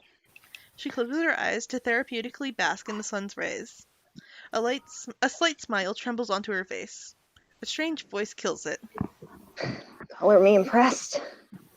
JD stands starkly in the distance before her, blood spurting from his throat onto his gunslinger coat. He painfully speaks through his assassinated vocal cords.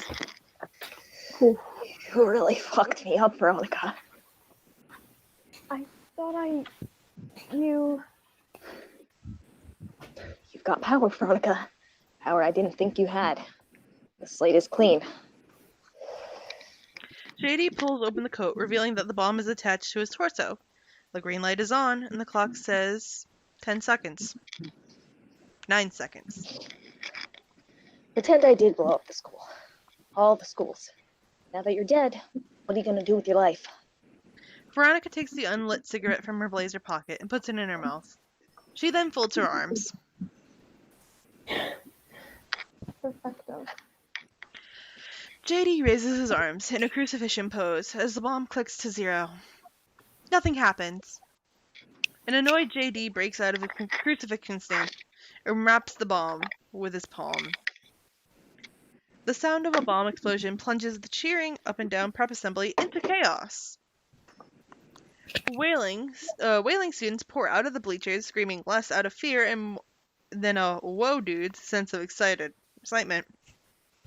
Back outside in front of the school, Veronica stands in the same position in the front of the school, with her arms still folded, only now her cigarette is lit, and her face and clothes are blackened in ash.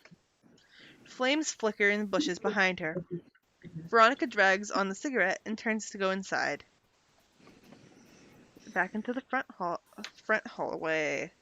Veronica strolls into the school and into a hallway of howling students, some of whom are tearing down prom banners for the thrill of it. Heather Duke rushes up to Veronica and grimaces. Veronica, you look like hell. Yeah, I just got back. Veronica tosses away the cigarette. She then grabs Heather Duke by the shoulders and forcefully turns her around. What are you doing? Heather, my love, there's a new sheriff in town. Veronica takes off Heather Duke's red ribbon and ties it around the hair of her own head. She kisses Heather Duke on the cheek, leaving a black stain. Veronica calls off. Hey, Martha, wait up. Martha Dunstock is revealed to be in an electric wheelchair, breaks to stop and looks at Veronica, confused. Veronica walks up beside her. Martha starts up her wheelchair and accompanies Veronica away into the deserted hallway. My dad for the prom kind of freaked out on me, so I thought if you weren't doing anything that night, we could go to a video store and rent some new releases or something. Maybe pop some popcorn. I'd like that. So would I. Veronica and Martha continue gliding down the hall, Boggart and Rain style. And with that, everybody, we're done. I'm keeping my hands like this. I am keeping my hours. Also, I'm sweating in this trench coat. Please take off the coat. I am. You are now allowed to remove your layers. I remember that movie being like an hour and a half. Yeah, that was like more scenes. Yeah, this was like the original, right? Yeah. This is a shooting script. Yeah. That's why It it's wasn't a so good. shooting script. It was one of the first scripts. So it's longer than the movie is. Yeah. It said like second draft or something, didn't it? Anyway, do you like the fact that I now have 3 fingers? Oh, here I found it. You have one big finger. Second draft. You have one big finger and it's called your hand. Okay, halfway through that, my dad came in. I'm gonna go see what he wants. I'll be back. Fender was a bomb. Hey, baby. Do I hear a baby? Baby? Yeah. A child. Did I hear a kitty? A child. No! A child. I want A baby. child. No. So, yeah, some things changed in it from the script to the script that was finalized in the movie. The opening montage is different. Hi. Hello. And so is Whitney. Whitney doesn't exist. Whitney does exist. I think she's... No, she doesn't. She's not as big She of a was in the character. movie. She does not fucking exist. Was she just like not named in the movie then? Or like the final I don't one? think so. I watched it this been a morning. while since I watched the movie, so I don't remember. I was gonna say I know the opening was different because that is not how I remembered the opening. Yeah, But it's I been a knew minute the since opening was different. Yeah, they open it with oh gosh, I don't remember what the song. It's a different song. I just don't remember the name of it. There she is. Kitty, kitty. There she is. Hi, baby. Master, are you gonna end the stream? Do we want to end it? I'm kind of just letting it It's like run. 3 hours long. The 3 hours has never stopped anybody before. Yeah, but when you ended it, you had the last one at exactly 2 hours. I mean, yes, but this, like, the reading stopped at exactly 3 hours for this one. Okay. Yeah. Fair.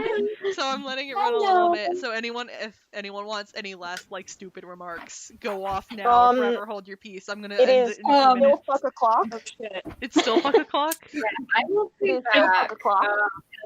My I dad need came home with half an hour ago. And he kept bothering me. Oh, mood. My dad came in halfway through and he's just like, "What are you doing?" And I was like, "Goodbye." Like, no, tell me what you're doing. Fender kept barking at my door because I was eating pasta during it. Aw. I think someone And was like- banging. Someone was banging at my door, and I was very, very confused because everyone knew that I was going to be doing this today, and I told them not to, and instead text me. But as soon as I muted my mic to say what, they left.